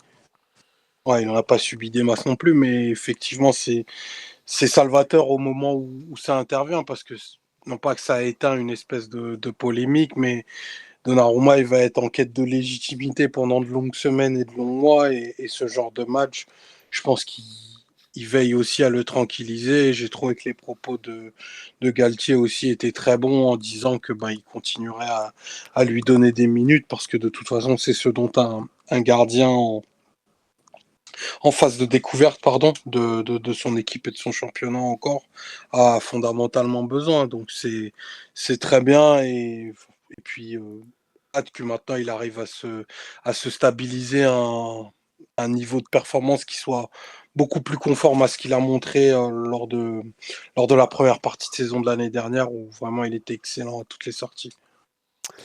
Ouais, bah c'est un peu ce qu'on va lui souhaiter, effectivement. En tout cas, on te le souhaite, Gigio. Je sais pas, Mathieu, si tu voulais rajouter quelque chose sur le petit mot d'Omar ou pas, parce que tout à l'heure, Non, t'étais c'est prêt à exactement ce qu'a bondir. dit Omar. Très Non, bien. c'était exactement ce qu'a dit Omar pour sa crédibilité et sa légitimité. C'est important d'avoir un match où tu peux dire que c'est lui qui fait le résultat. Ouais. Tiens, on nous dit c'est pas endémique du PSG le problème de jeu au pied des gardiens. Quand il est arrivé, c'était de très loin le meilleur qu'on a eu dans ce registre, manque de travail spécifique. Je pense que le meilleur qu'on a eu au pied, et pourtant Dieu sait que c'était pas ma tasse de thé, c'était Kevin Trapp. Lui, il avait vraiment du D'ailleurs, le pied. week-end dernier, il a fait une passe, je ne sais pas si vous l'avez vu passer, mais un dégagement en reprise de volée qui trouve un coéquipier seul derrière la ligne du milieu de terrain. Je T'étais vous debout. conseille de retrouver cette passe, mais tu peux dire qu'à posteriori, le logiciel d'Olivier Létang avait vu juste. Ouais. Sacrée passe. Bon, après, le problème, c'était l'évaluation des Et attributs avec du les jeune mains, ouais. homme. Ça, Bon, c'est- là, le logiciel n'avait pas vu très juste. Non, ouais, sur le jeu au pied, je sais pas si vous voulez réagir à ça, le fait que on n'a pas vraiment l'impression que Donnarumma ait progressé depuis un an au pied. Ça, je suis assez d'accord. Est-ce que Non, vous. et puis c'est un joueur aussi qui part avec il a un certain gabarit, et on sent quand même une belle rigidité chez lui, donc ça va être compliqué, malgré tous les efforts du monde, d'arriver à avoir un très bon niveau au pied. C'est un des handicaps du PSG, je pense, par rapport aux autres grands clubs qui veulent jouer avec des champions. Et ça pose régulièrement problème, on l'a vu sur ce match aussi un petit peu. Des fois, tu perds le ballon sans raison particulière, autre que le fait que ton gardien ne sait pas faire une passe de 40 mètres avec son pied. Hmm. Après, C'est enfin, si je me trompe pas, Ryan, t'as quand même des top gardiens qui n'ont pas vraiment des pieds non plus, hein. Au Black, On va dire, bon. ouais, mais quand même, il y a on va dire qu'il y a des ressources. Il est capable de sortir le ballon avec ses mains, tu vois, il y a quand même des possibilités. Sans que, pour Paris, je pense que c'est un truc qui vraiment peut être un peu handicapant. Et c'est dommage parce que, au-delà de ça, toute la partie, les premiers passeurs, les premiers milieux de terrain, même les attaquants, sont largement capables d'aider à sortir le ballon et à résister au pressing, quoi. Mais c'est vrai que c'est 2-3 fois par match, régulièrement, le PSG rend le ballon à cause du gardien. Pas parce que Ouais. le pressing est bon ou parce que les mecs sont pas bien placés, juste parce que le gardien ne sait pas faire une certaine passe. Ça, c'est dommage. Ouais, on nous dit les deux Brésiliens de Liverpool et Man City sont top au pied. Ah oui, bah ça, Ederson de City notamment est connu pour ça. Après, je sais pas si. Et c'est pas un très bon gardien, Ederson. Je pense que c'est un peu la priorité, Ederson, c'est quand c'est même, un gardien qui fait jamais d'arrêt quand même. ouais, C'est un c'est peu le ça. problème. On demande quand même à un gardien, sa priorité, ça reste quand même de faire des arrêts et d'être décisif. Donc, Voilà. je n'irai pas jusqu'à le comparer face à des garçons comme Ederson. C'est sûr que il a un super jeu au pied, ce joueur, mais c'est pas un gardien de haut niveau, quoi. Non, pour le coup, Alisson de Liverpool a un peu plus les deux, quoi. Ouais, Mais bon, c'est sûr. voilà. Après, comme c'est vrai qu'effectivement, Guardiola voulait absolument un top joueur au pied. Bon, bah voilà, il a son top gardien au pied. Il a pas de main, mais il a des pieds, c'est comme ça.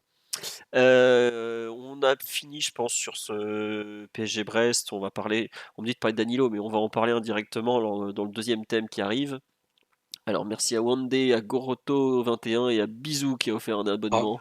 Oui, Omar, c'est excuse-moi. vrai, ouais, c'est vrai qu'il faut dire que Danilo a fait un match d'excellente facture. Tu vois, on allait l'oublier dans les perfs individuels. Et toutes les minutes qu'a joué Danilo depuis le début de la saison sont vraiment des minutes de grande qualité. C'est le meilleur défenseur central de Paris sur le début de saison. Bah, j'irai peut-être pas jusqu'à ce que Euh, vient de dire Ryan, mais très sincèrement, samedi, il fait un match de très très très bon niveau et tu comprends pourquoi c'est le 12e homme de l'effectif. D'autant plus que ben, on a souvent tensé Danilo pour tout un tas de raisons qui me paraissaient très légitimes au moment où il a été utilisé en sentinelle d'un milieu à 3 qui n'était pas très fonctionnel et en défenseur central d'une équipe qui l'était encore moins. Mais là, entre la qualité de ses interventions, le fait qu'il ait pu s'imposer dans un certain nombre de duels que nos défenseurs jouaient pas, qui fait planer pardon, une menace constante sur les coups de pied arrêtés offensifs, et que mine de rien, même au pied, il a pu trouver quelques ouvertures vraiment très très bien senties. Il faut dire que bah, bravo, monsieur Danilo, c'est un joueur de niveau continental. Nous vous devons des excuses. Ah ben moi je sais que je suis retombé l'autre jour sur un vieux podcast où il avait été effroyable et je regrette sincèrement d'avoir remis en cause certaines des qualités qu'il peut avoir. Parce que je suis d'accord avec toi qu'en 12e homme du PSG, c'est un excellent joueur dans ce qu'il sait faire. Alors évidemment qu'il y a plein de trucs qu'il sait pas faire, mais ça reste un très très bon joueur et un très bon gars en plus. Et ça, c'est pas, c'est pas le cas de tout le monde au PSG. Je n'en dirai pas plus. On nous dit, Tourelle, il a inspiré une génération de coachs avec son Danilo en défense centrale. Alors, je suis un très grand fan du technicien allemand, mais c'est pas le premier à faire passer un milieu défensif en défense centrale. Loin de là, doit bien faire un siècle que ça existe. Mais en tout cas, ouais, Danilo s'adapte remarquablement à la défense centrale et à trouver sa place maintenant un peu partout, quoi. Mathieu, Ryan, vous voulez rajouter quelque chose sur son match contre Brest ou on passe à la preview de Maccabi PSG où on va forcément parler de Danilo puisqu'il va être très probablement titulaire. Oui, Kitike, honnêtement, il a joué 55 minutes au total, on n'a pas grand chose à dire de lui, honnêtement. Donc voilà. On va basculer sur le deuxième thème de la soirée qui est donc la rencontre de Champions League entre le PSG et l'Apoel. Non, n'importe quoi. Le Maccabi, excusez-moi. Il y a deux noms de clubs qui reviennent tout le temps, je me plante à chaque fois. Le Maccabi Haïfa, alors la première journée, le club israélien avait été battu 2-0 à Lisbonne par le Benfica. Ils avaient tenu toute la première mi-temps avant de un peu craquer sur la fin. Le PSG donc de son côté a gagné 2-1 au parc contre la Juve. On nous dit Haïfa, c'est ceux qui nous ont éliminés l'autre fois. L'autre fois, c'était il y a 24 ans, c'était la Coupe des Coupes à l'époque. Ça avait été le début des gros problèmes de l'ère Giresse sur le banc du PSG. C'était en septembre ou octobre de 98, je sais plus exactement. 1-1 au Parc des Princes, non 2-2 au Parc des Princes, pardon, et 1-1 là-bas, avec le seul but de Nicolas Wedek sous les couleurs du PSG, pour ceux qui se rappellent. Non, qu'est-ce que je vous raconte? On fait 1-1 au parc et on perd 3-2 là-bas, ça doit être ça. Enfin, un truc effroyable. C'était pas le genre de match où on avait été très très bon. Si je me souviens bien, à l'époque, il y avait un certain Yossi Benayoun côté Haïfa, qui était à l'époque un tout jeune joueur qui a fait une belle carrière ensuite en Angleterre notamment. Bon, Giresse qui saute derrière, non, je crois qu'Alain Giresse saute un petit peu après, je me souviens plus exactement le timing. C'est vrai qu'on nous dit Wedek, Loco, Pouget. Ah bah oui, c'était les noms de l'époque, hein. On n'avait pas été très très brillant dans le recrutement, on va pas faire semblant, hein. Enfin, Pouget était déjà là de l'année d'avant, et Loco, lui, pour le coup, a fait une vraie carrière au Paris Saint-Germain malgré tout. Deuxième journée de Champions League, donc, la phase de poule. Je vous ai pas fait comme d'habitude les compos à attendre parce qu'on va pas faire semblant. Malgré notre petite blague de début de podcast, nous n'avons pas la moindre idée de comment le Maccabi va jouer, à part si Omar a potassé pendant le podcast, mais je ne crois pas. Omar, Non, j'ai voulu regarder des matchs, mais le temps m'a manqué. Voilà. C'était laquelle l'équipe qu'on avait affrontée en 2005 avec le supporter mort et le Proust? C'était l'Hapoel Tel Aviv, me semble-t-il, à l'époque. Ouais, c'était ça. On nous dit peut-être qu'on va voir Solaire titulaire. Je ne pense pas, malheureusement pour lui. Je pense qu'on va partir sur une compo très proche de ce qu'on avait depuis le début de saison. Pour moi, la vraie interrogation donc est liée à la blessure de Kimpembe. Et donc, ça serait plutôt Danilo qui intégrera le 11 de départ. Alors la question qui pour moi aujourd'hui se pose, et on va voir, donc je vais vous donner le reste de la compo si vous voulez, Donnarumma dans les buts, Mendes à gauche, Hakimi à droite, Vitinha, Verratti au milieu, et Messi, Neymar, Mbappé devant. Arrive la défense centrale, où donc le PSG n'a plus beaucoup de joueurs valides, il faut quand même le dire, où donc Marquinhos est apte, Sergio Ramos est apte, Kimpembe est donc blessé. On va mettre de côté un peu, je pense, Mukele. Personne ne croit à sa titularisation quand je vois la qualité des minutes de Danilo et les siennes, hein. Et la question, c'est donc comment est-ce que Christophe Galtier va remplacer Kimpembe? Est-ce qu'il va faire comme ce qu'il a fait à Toulouse, à savoir, il avait basculé Danilo à gauche, Marquinhos dans l'axe, Ramos axe droit, avec peut-être les problèmes de gestion de la profondeur qu'on avait pu voir notamment en première mi-temps, ou est-ce qu'il va tout changer, ce qui serait une nouveauté. On nous dit Bichabou arrière gauche. Laissez ce bon El Shaddai briller en Youth League pour l'instant. On verra d'abord en Ligue 1 avant de le lancer en Ligue des Champions. Ryan, Mathieu, Omar, qui veut se lancer un peu sur ce choix du central gauche et de la défense en général à Haïfa? On nous dit sur live, il va écouter ce que lui dit Sergio. C'est possible. Qui veut se lancer sur... Oui, Omar? Il y a aucune possibilité que la blessure de Kipembe engendre le Ah ouais. passage à une défense à 4. Alors, des derniers échos qu'on a eus, ce serait non, le PSG estime que c'est pas nécessaire de changer aujourd'hui le système défensif. Je sais pas si vous avez vu, Ramos l'avait répété encore il n'y a pas longtemps, qu'ils ont travaillé tout l'été sur cette défense à 3, et donc ça serait plutôt la continuité qui jouerait. Voilà. Ok. T'es perplexe, j'ai l'impression. Un petit peu, parce que on en avait parlé. Ouais, t'as un effectif qui est quand même très très short au niveau des centraux. J'entends l'idée d'avoir un système préférentiel et c'est quelque chose que moi j'estime donner beaucoup de clarté.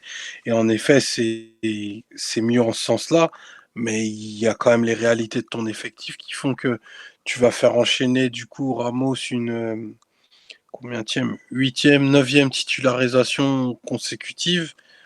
C'est un joueur à risque, mine de rien. Il n'avait pas joué à Nantes. Ouais, mais en gros, il a fait des Quoique, minutes comme il en a plus fait depuis 2019. Quoi. Ouais, mais il avait joué la Tu vois. dernière demi-heure, il était entré en jeu à place de Verratti, justement, Danilo était remonté au milieu, tout ça, tout ça. Donc, bon, potentiellement, bien entendu, je ne souhaite pas. Il est aussi à risque de blessure musculaire et même un petit peu plus.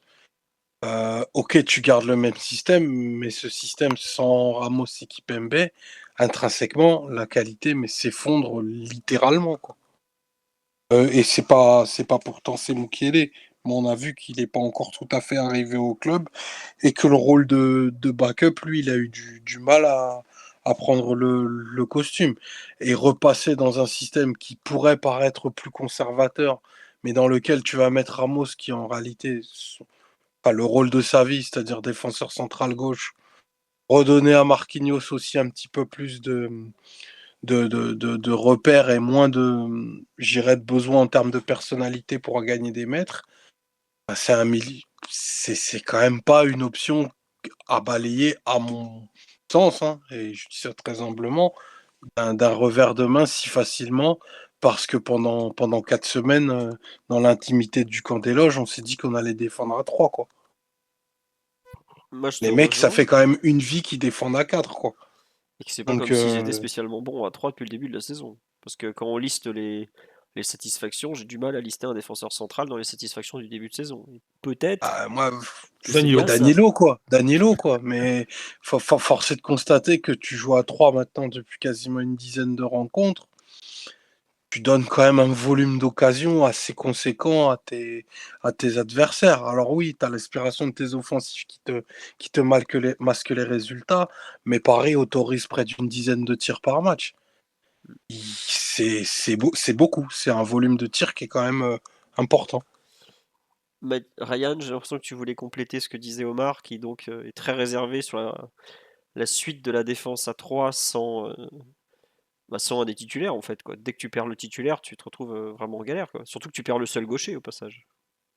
Ouais, on a l'impression que Paris enfin, de ce qui est dit, de ce qui a été filtré, que Paris a travaillé avec cette défense à 3 comme plan principal et plan vraiment dominant pour la saison, mais que l'effectif sur la ligne défensive va peut-être avoir du mal à soutenir le plan. Et effectivement, quand tu prends en compte qu'un garçon comme Ramos a 37 ans, tu peux te dire que le plan est encore plus fébrile que que ce qu'on pourrait penser, quoi. Mm. Surtout quand tu sais que la saison dernière, tu te demandais s'il n'était pas tout simplement plus apte à jouer au football de haut niveau 2 ou 3 matchs consécutifs. Donc voilà, c'est point d'interrogation. Moi, je pense qu'il n'y a pas forcément l'opportunité, c'est-à-dire que Galtier n'identifie pas forcément ce match comme une opportunité pour essayer un système différent. Mais que, effectivement, quand tu regardes l'effectif, c'est quand même pas super rassurant de continuer avec ce système de jeu parce que tu te dis, si t'as un absent qui est blessé, si tu perds Sergio Ramos, t'as plus de défense à 3.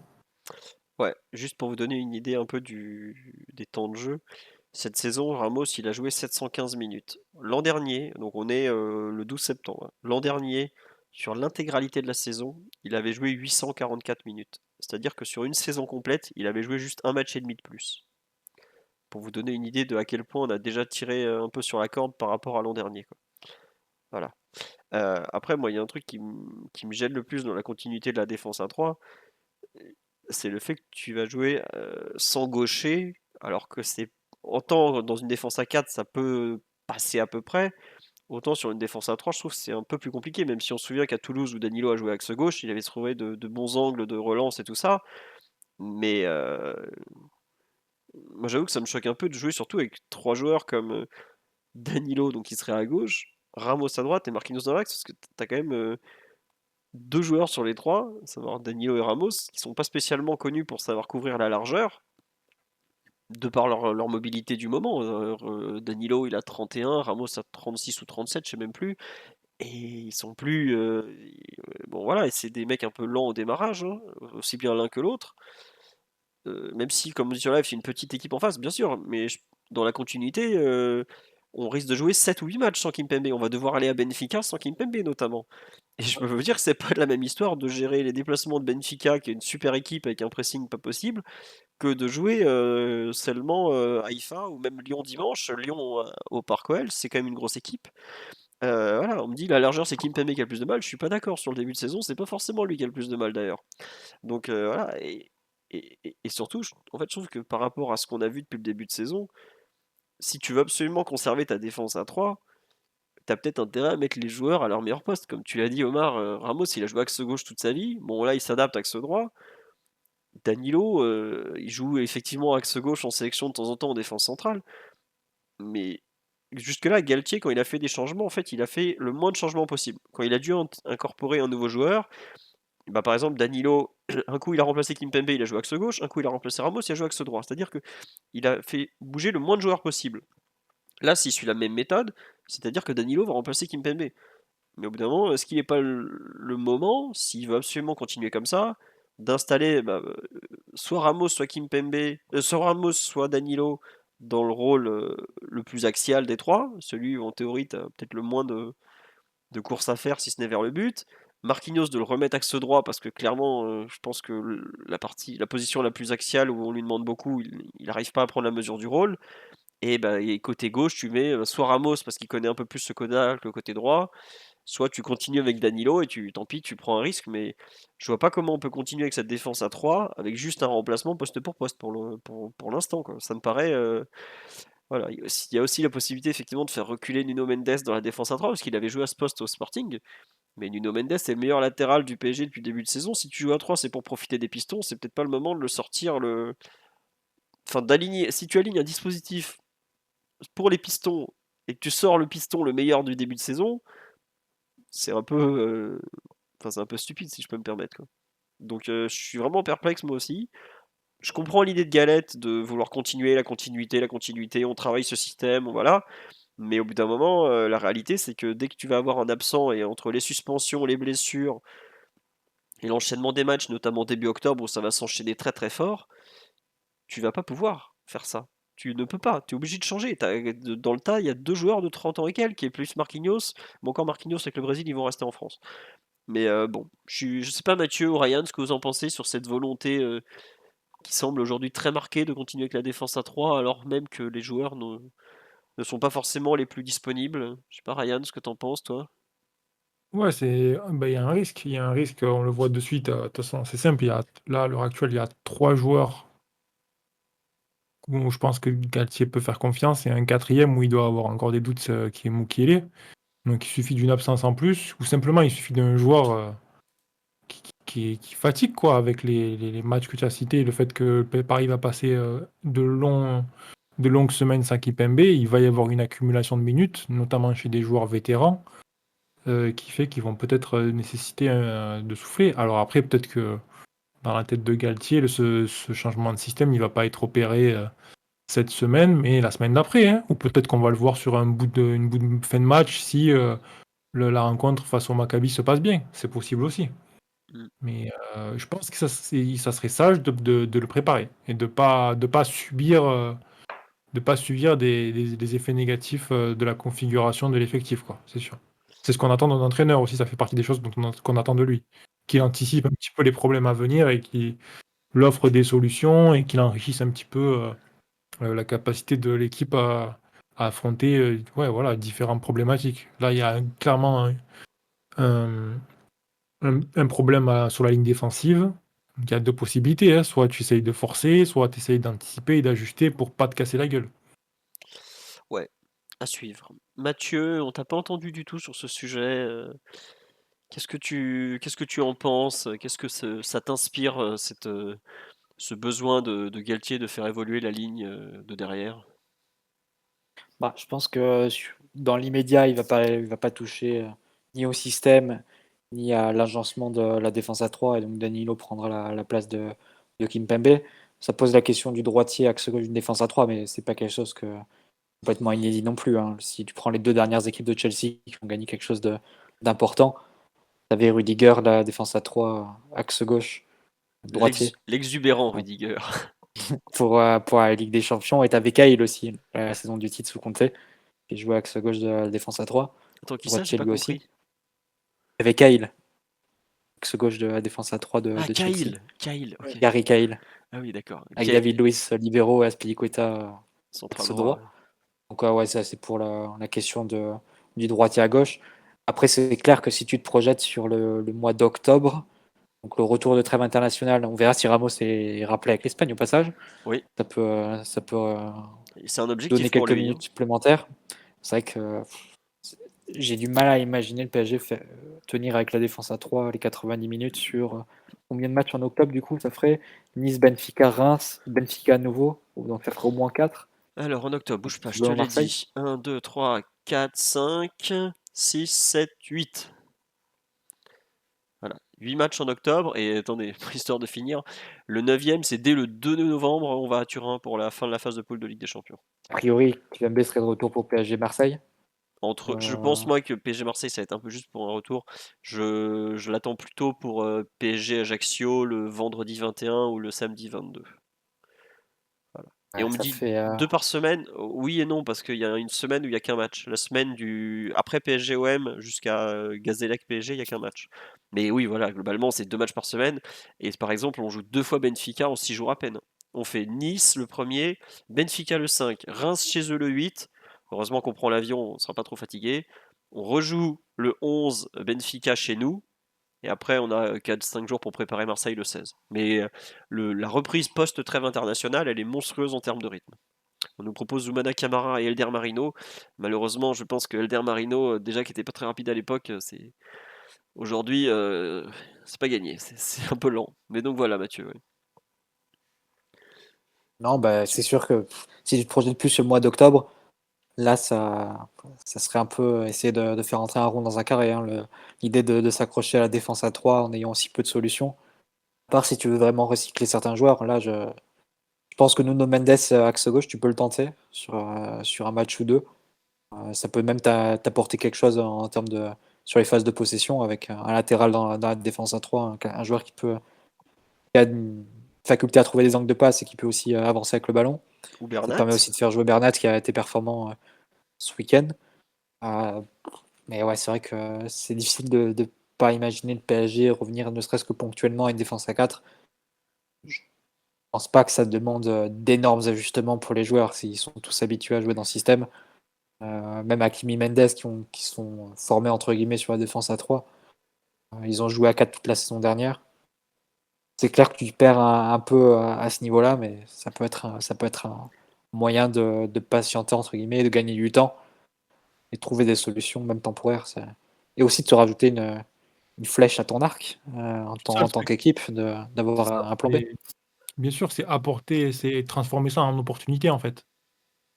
Ne pas arriver avec un seul système de jeu en février et être capable de pouvoir changer de système, de pouvoir répondre à un système adverse qui va te court-circuiter ou à une animation qui va te poser problème et d'offrir quelque chose. Le PSG a l'effectif pour ça. Faut pas rester rigide. Ça serait vraiment dommage de voir Paris et rester coincé dans ce système toute la saison. Il faut impérativement que l'entraîneur apporte autre chose.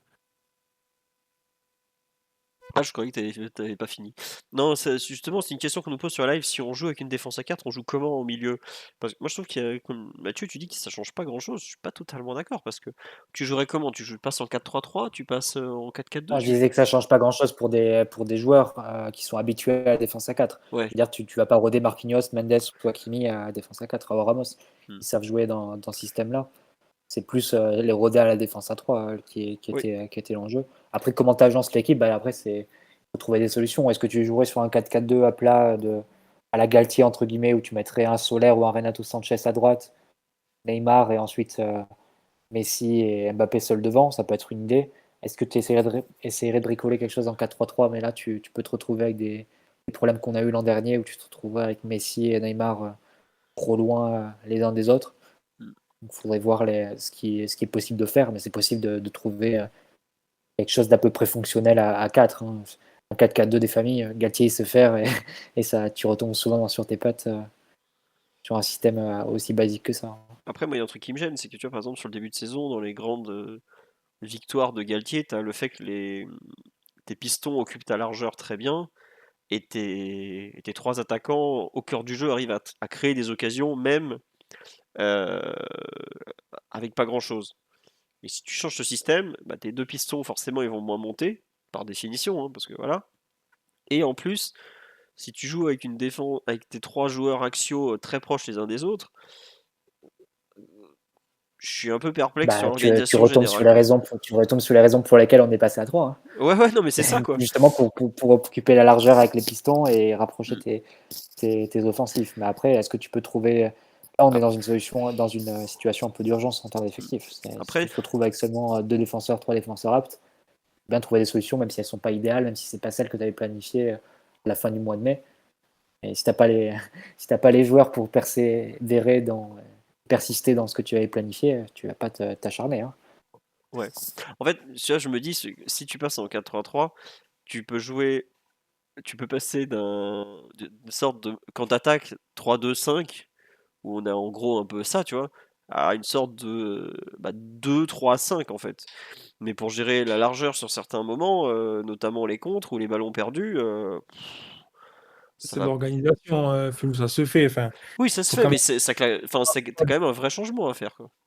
Ouais, mais après, je pense qu'il faut pas non plus dédouaner l'entraîneur. Enfin, c'est ça à la portée de n'importe quel entraîneur de haut niveau d'organiser son équipe de façon à ce que s'il projette ses deux latéraux et qu'il a trois joueurs dans l'axe, il fait en sorte qu'un de ses milieux de terrain soit enfin, en mesure de couvrir un espace précis ou tu vois, on n'est pas dans quelque chose d'absurde. Enfin, tout le monde est capable de faire ça à haut niveau. C'est pas parce que tu enlèves un défenseur central que tu peux plus projeter tes deux latéraux. Ça veut juste dire que l'occupation des espaces et les déplacements vont changer. Mais Mm. avec les ressources que tu as, avec le nombre de milieux de terrain que tu as, si Galtier n'est pas capable de proposer ça, bon, j'ai envie de dire, peut-être falloir faire autre chose, quoi. Ouais. Bon, à voir. Moi, j'avoue que je crains un peu la transition, mais même si quelque part je la souhaite, parce que cette défense à 3 qui s'annonce Danilo, Marquinhos, Ramos, c'est un peu le cauchemar de ceux qui courent vite, quoi. Enfin, vraiment, ça m'inspire très peu. On verra déjà mercredi, puis encore plus dimanche à Lyon, comment ça va se passer. Concernant le reste de la compo, vous avez le moindre doute sur ce que j'ai annoncé ou pas? Euh, oui, non, non, je pense que c'est assez clair.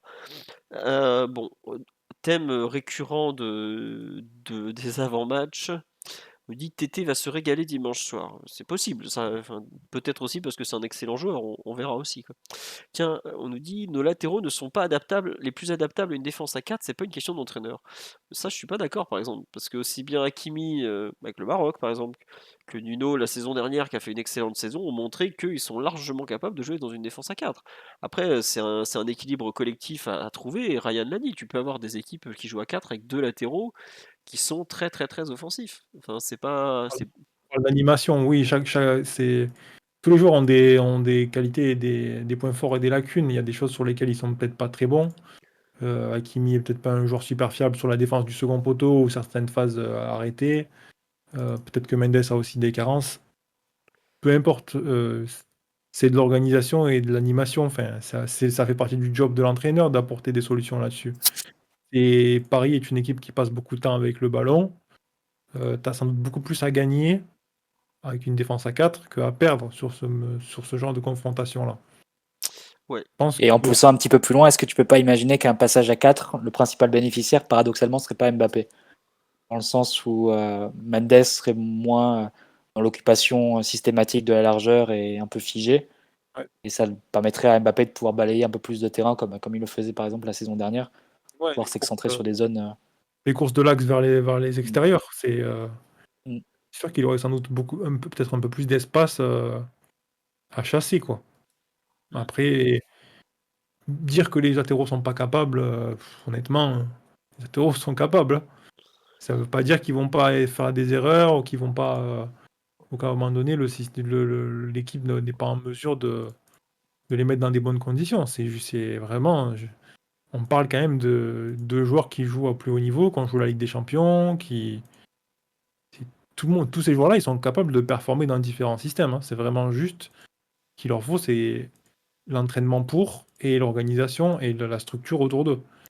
Maintenant, Paris a aussi beaucoup de milieux de terrain et ça peut être Mm. intéressant peut-être aussi de voir un milieu de terrain avec Verratti, avec Fabien Ruiz, avec voilà, toutes les options qui Solaire. sont à disposition. Ouais, depuis le début de saison, on parle beaucoup de la défense à 3. On parle aussi du fait que Vitinha et Verratti couvrent énormément d'espace. Ils sont un peu obligés d'être au four et au moulin, à la fois à la première passe, à la fois au soutien du latéral quand le ballon est plus haut, à la fois en couverture ou en recul défensif quand il faut affronter une transition et que les trois de devant ne sont pas forcément bien placés. Ça peut être aussi une manière d'aider tes milieux de terrain et d'attaquer peut-être en courant un peu moins. Mm. Tiens, la personne sur live qui disait qu'il était pas capable me précise, Jérémy dit, je ne dis pas non plus qu'ils sont pas capables, juste que je doute que ce soit efficace. Ce système à 5 a fait beaucoup de bien à Hakimi, Mendes, Messi, Neymar, moins à nos centraux et Mbappé. Oui, c'était un peu la conclusion à laquelle on est arrivé. Après, peut-être que, effectivement, moi je pense qu'à moyen terme, tu peux pas tenir ton effectif avec 3 défenseurs centraux et un double pivot de 2 milieux quand tu as 3 défenseurs centraux et quelque chose comme 7 milieux de terrain disponibles. Enfin, les 4 défenseurs centraux, en comptant Mukiele, et je mets Kimpembe de côté puisqu'il est blessé. Et on en est à combien des milieux de terrain? Verratti, Vitinha, Soler, Ruiz, Renato. Bon, lui, il est un petit peu blessé, mais il va revenir. Plus Zaïre Emery, plus Messi qui joue parfois comme un milieu de terrain. Au bout d'un moment, la logique du nombre, et ça me rappelle ce que disait Tourelle, il y a des fois, oui, on a joué en 4-4-2 parce qu'on a 4 attaquants à faire jouer et qu'on a que 2 milieux de terrain. Et ben, il y a forcément des matchs où le PSG va devoir faire jouer des joueurs qui sont pas forcément qui ont besoin qui forcent l'entraîneur à modifier le dispositif. Après, il faudra voir aussi ce que donnent ces matchs-là. Si on fait des matchs en 4-3-3 ou en 4-4-2 et qu'on fait des bons matchs, qu'on fait des meilleurs matchs que ce qu'on a fait dernièrement en 3-4-3, parce qu'on joue en 3-4-3 depuis le début de saison, il y aura, je pense, une interrogation sur la suite. Si on fait un match que Mbappé reprend de la main, ce genre de choses, il fait bien comprendre que pour lui c'est le système idéal, et il est capable de le faire comprendre même publiquement, pour mettre la pression, parce que à ce niveau-là c'est aussi de la politique, le football. Et ben, je souhaite bon courage à Galtier pour lui expliquer ensuite à tout le monde, non mais en fait on va repasser à 3 parce qu'il faut que je réintègre ci ou ça. Bon attendez, non c'est pas possible. On verra. À suivre, mais en tout cas ça fait vraiment partie des thèmes intéressants du moment autour du PSG, cette organisation globale et mouvante. Sur les thèmes de l'avant-match, qu'est-ce que vous voulez qu'est-ce que vous voulez évoquer dans les clés du match que j'avais mises dans les thèmes, à part le fait de ne pas concéder de pénalty débile. On me dit sur le live le fait de bien démarrer la partie. Effectivement, dans l'idéal, bon, tu essaies de plier la rencontre dans la première demi-heure, un peu comme ce qu'avait fait le PSG au Celtic il y a 4 ou 5 ans, non? Ou ce genre de choses. Ryan, Mathieu, Omar, non? Oui, Mathieu? Ah, c'est toujours l'idéal. Après, c'est la Ligue des Champions. Oui. C'est compliqué de. faut respecter un petit peu la compétition, mais le principal, c'est gagner, se mettre en position avec 6 points après 2 matchs, de voir la suite avec un peu de sérénité. Il y a un énorme Juve Benfica en même temps qui va vraiment donner une coloration au groupe et donner la suite, ce à quoi on peut s'attendre.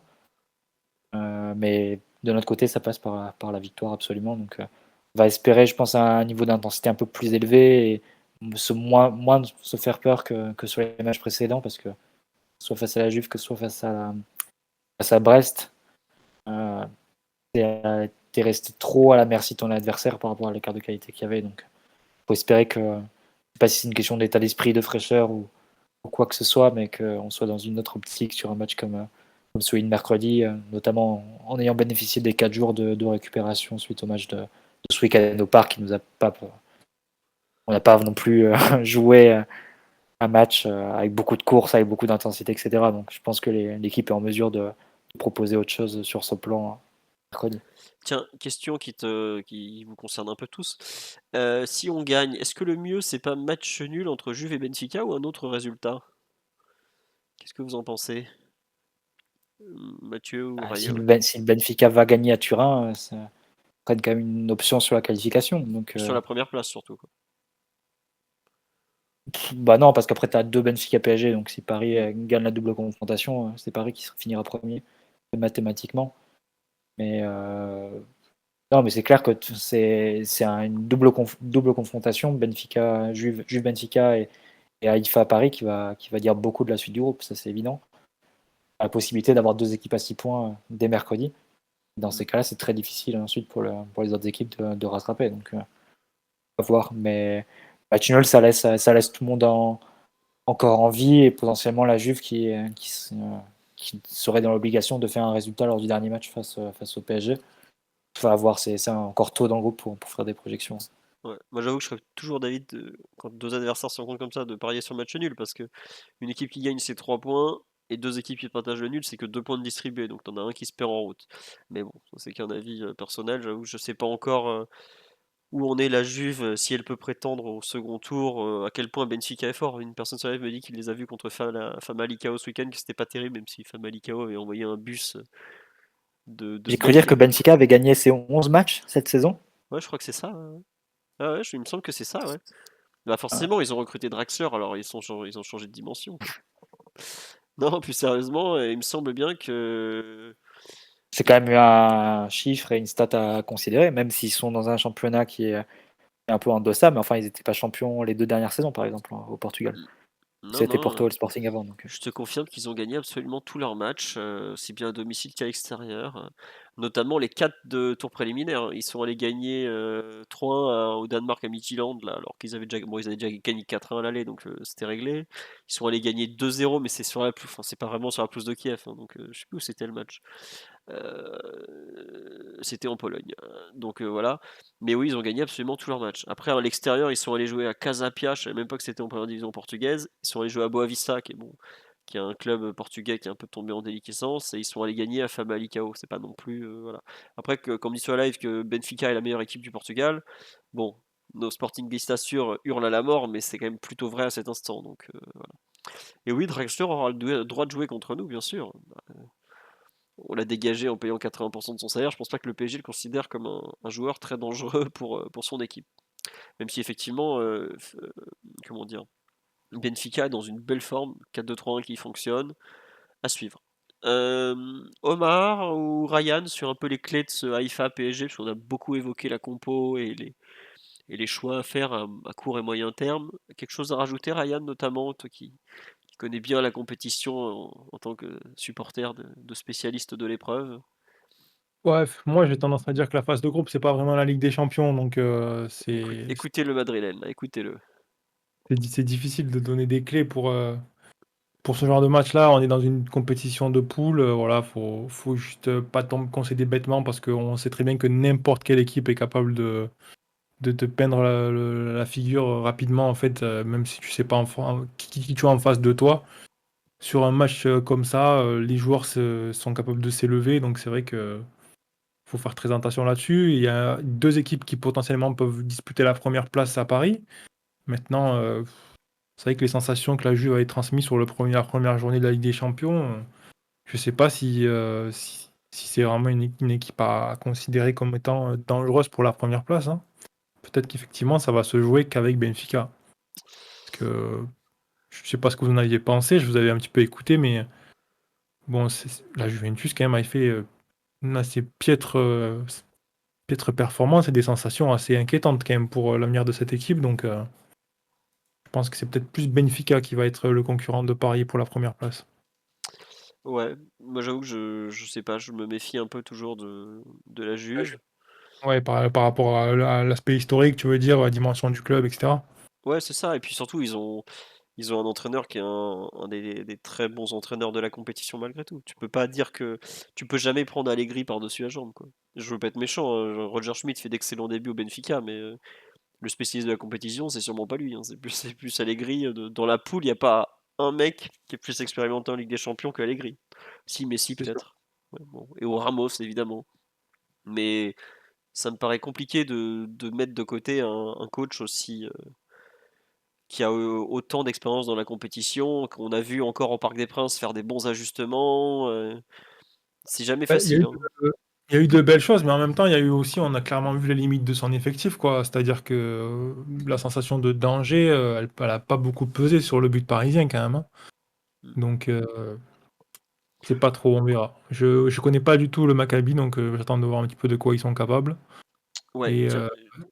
Oui, vas-y, je oui, t'en prie, vas-y. continue. Non, je voulais vous donner les stats du Maccabi en fait, parce que le Maccabi, pour vous donner cette saison, ils ont en Ligue des Champions, donc ils ont perdu 2-0 à Benfica. Tour préliminaire, deuxième tour, ils sont allés éliminer l'Olympiakos en gagnant 4-0 chez eux, au Pirée. Ça, c'est quand même pas rien. Tour suivant, ils jouent contre Limassol, donc les Chypriotes. Ils gagnent 4-0 à la maison. Ils perdent ensuite 2-0 au retour, mais c'était déjà joué. Et ensuite, le dernier tour de qualification contre l'Étoile Rouge. Ils ont gagné 3-2 chez eux. Et ils sont allés chercher un match nul 2-2 à Belgrade. Mais il me semble en plus qu'ils étaient menés 2-0. Ils ont réussi à. Ouais, c'est ça, ils étaient menés 2-0 après 43 minutes.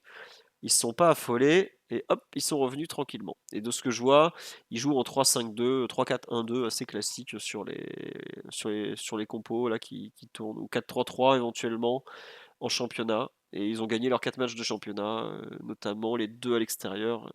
Bon, ils ont quand même joué le Maccabi Netanya qui visiblement est bien classé. Ils ont gagné 4-1 à domicile. Bon, voilà. À suivre, mais en tout cas, entre Benfica et eux, ça fait quand même 2 équipes en forme en ce début de saison parce qu'ils ont quand même perdu qu'un seul match sur les 6. Bon, la Super Coupe, ils la perdent au penalty, donc c'est pas une défaite.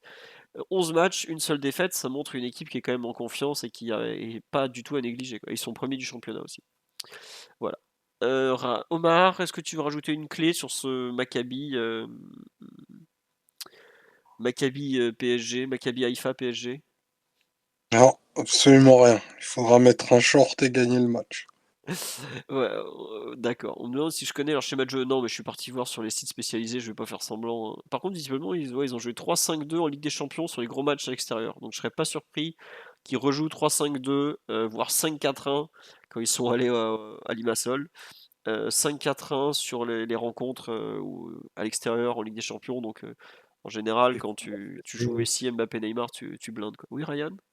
Non, mais je dis c'est fou le nombre d'équipes qui jouent avec une défense à 3 depuis le début de saison là, j'ai l'impression que c'est une maladie ce truc.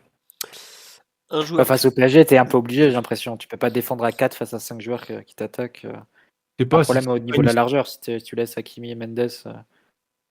ouais, après c'est surtout une histoire de est-ce que tu es capable de frapper plus fort que ton adversaire et effectivement là tu peux en douter donc tu peux rentrer dans une posture défensive. Après, rentrer dans une posture défensive veut pas forcément dire, aligner 5 défenseurs quoi. Mais non, je dis ça parce que j'ai l'impression qu'il y a beaucoup d'équipes qui l'ont adopté comme leur système, principal indépendamment du fait qu'ils affrontent Paris. Donc c'est un truc, enfin il y a 3 ou 4 ans en arrière, on voyait beaucoup moins d'équipes qui jouaient comme ça quand même, hein. Ah oui, je suis d'accord avec toi. C'était presque mort, une époque, la défense à 3. Tiens, on nous dit le Peut-être match. la victoire de Chelsea en Ligue des Champions qui a redonné un petit peu de Je pense surtout un le peu fait que tu as des latéraux auxquels on demande de plus en plus d'attaquer, qui ont de plus en plus de mal à défendre, et donc tu te retrouves. Pour moi, c'est lié au manque de Rappelle-toi l'Euro, latéraux et tout hein, ça, quoi. l'Euro l'an dernier, on l'a bien vu, hein, le nombre d'équipes qui déjà commençaient la compétition à 3, mais surtout qui sont passées en cours de compétition à 3. Mm. C'était vu pour pas beaucoup d'entraîneurs en fait comme une solution au moment pour fixer leur équipe. Mm. et Tiens, on nous encore dit. au niveau équipe nationale, je le comprends un peu plus, parce Ouais. qu'on va dire que c'est un recours un peu basique, on va dire. Tu enlèves un joueur devant et tu le rajoutes derrière. Bon, tu pas trop de temps pour travailler. Sur des compétitions internationales, tu sais que ça peut se jouer à rien du tout. Surtout, on sait que depuis les 20 dernières années, le niveau s'est vachement bien équilibré entre les meilleures équipes du monde au niveau national et les équipes les plus modestes. Club, je le comprends un peu moins quand même. Mm. Tiens, on nous dit sur live, ce qui est intéressant, parce que personne n'a regardé Haïfa, visiblement, on me dit attention, ils ont un 9 façon Zapata, donc le mec de l'Atalanta, qui peut faire très mal à Marquinhos. Donc autant dire un tank qui pèse en pivot, qui sait faire des remises, quoi. Bon. À suivre, effectivement, je connais pas son nom, à notre ami avant-centre. Je regarde le dernier match, est-ce que ça serait Rukavitzia? C'est possible. Quand je viens de jouer quand même comme contre un Non, double, ça doit pas être lui, parce il qu'il joue pas beaucoup vient celui-là. de jouer contre un double pivot Vlahovic-Milik, hein, C'est pas vrai. 2 tours. Mm. Bah, c'est vrai qu'ils ont bien tenu la raquette, hein, tes deux basketteurs turinois là. Mais bon, au bout d'un moment, c'est pas ça le football, monsieur Martinelli. Un dernier Non, mais point à ajouter. Oui? Slimani, ben, vraiment un bel exemple de joueur depuis le début de saison, beaucoup d'équipes ont du mal à faire progresser la balle face à Paris, on va dire hors phase où Paris essaye de presser et le pressing échoue et ils arrivent à progresser. Et c'est vrai que là, le jeu direct sur Slimani, je trouvais qu'il avait quand même bien marché, hein. Ça peut être une arme et une faible, enfin, c'est pas une faiblesse, mais ça peut être quelque chose à surveiller pour Paris parce que on l'a vu régulièrement, dès lors que Slimani était capable de recevoir le ballon et que le second ballon était pour Brest, il y avait facile 4 joueurs, 5, voire 5 joueurs éliminés et qui étaient beaucoup ne faisaient pas du tout l'effort ne serait-ce que resserrer un peu les espaces, quoi. C'était vraiment une équipe complètement coupée en deux. Ouais, Donc s'il y tiens, a un profil un peu comme ça enfin, du côté du Maccabi, ça peut être intéressant à voir. je crois que je l'ai trouvé le joueur. C'est Franzi Pierrot, le l'haïtien, euh, qui effectivement joue comme ça, 1m94, bien balèze, qui était à Guingamp avant, pour ceux qui connaissent. Et il me semble que, effectivement, voilà, on dit leur grosse recrue de l'été, c'est Pierrot venu de Guingamp. Bah oui, lui, c'est typiquement un bon gros pivot qui va faire souffrir Marquinhos en lui mettant des coups de coude. euh, qui a sacrément pesé dans les qualifs Ligue des Champions, parce qu'il a mis 5 buts en 6 matchs. Donc, bon, à suivre. Mais effectivement, c'est un profil où il faudra pas hésiter peut-être à switcher s'il faut faire de défense individuelle avec du Ramos ou du Danilo qui ont de la taille pour le coup. Parce qu'à 1m94, ça veut dire que Marquinhos, il doit lui rendre pas loin de 10 cm. Ça fait... Bon, ça fait un peu beaucoup pour Marquinhos. Ouais, à suivre. On a fait le tour, je pense, d'actualité du PSG avec un PSG Brest et un Maccabi Haïfa PSG où on connaît pas trop l'équipe en face. Je m'excuse, on n'a pas été très précis. J'ai un peu l'impression de faire une émission de télé normale. C'est formidable. Euh, on va vous souhaiter une bonne soirée, à part si vous avez un dernier truc à raconter à propos de la rencontre. Je pense qu'on a fait. Oui, Ryan? Non, non, je pense qu'on a fait le tour de la. D'accord. On avait fait un petit point Youth League avant jeudi dernier pour le. Non, c'était mercredi dernier, pardon, le podcast de débrief de PSG Juve. Je pense qu'on fera le podcast de débrief si le match en vaut la peine, honnêtement, je suis pas certain non plus. De PSG, de Maccabi Haïfa PSG, mercredi. Non, on joue mercredi, donc plutôt le jeudi soir, l'heure à suivre. Des détails sur Amraoui, non, elle a fait constater à l'entraînement qu'elle pouvait pas s'entraîner par un huissier. Elle a fait constater par un huissier qu'elle pouvait pas s'entraîner. Elle va pas s'entraîner avec un huissier, ça va mieux dans le bon ordre. Rien de spécialement nouveau. On a peut-être une recrue chinoise qui va signer au PSG chez les féminines. C'est pas grand chose de nouveau. Il y a visiblement eu Sabrina Delannoy, qui est la directrice sportive adjointe, qui a fait une grande interview chez les copains de France Bleu. Donc, si ceux que ça intéresse, vous pouvez aller voir. Il y aura probablement beaucoup de réponses. Voilà. Est-ce qu'elle a pas déjà joué la recrue chinoise? Non, non, une autre, une autre. Si je me trompe pas, ça s'appelle Zhang Lina ou Zhang Lima. J'ai relu la news tout à l'heure. Yang Lina, pardon, pas Zhang. Yang Lina, qui a annoncé vers le PSG par un média local. Il l'annonce même déjà chez nous. Donc à suivre. Voilà, on va vous remercier pour votre fidélité. On va vous remercier pour les derniers subs qu'il y a eu, notamment Chun, un habitué du forum, que je salue aussi. Donc, jeudi, éventuellement, pour le podcast de débrief de Haïfa PSG, on verra si ça vaut le coup. Honnêtement, on n'a pas certains matchs Ligue des Champions de semaine, c'était pas terrible. On n'a pas pris le temps de faire des débriefs, donc je vais pas m'engager trop. Merci à tous pour le live, pour tous vos messages. J'ai un peu parfois repris des bouts de vos analyses, comme toujours, mais c'était pas toujours simple. Et on vous souhaite une bonne soirée, une bonne nuit. On vous fait des gros bisous, même si Simon n'est pas là pour vous dire à quel point Paredes est un joueur génial. Et à très bientôt. Ciao, ciao tout le monde. Salut! Bonne soirée, la bise. Mathieu, non, Mathieu a parlé en même temps qu'Omar, donc il vous dit au revoir. Voilà. Ciao, Salut. ciao. Ciao, ciao. À bientôt.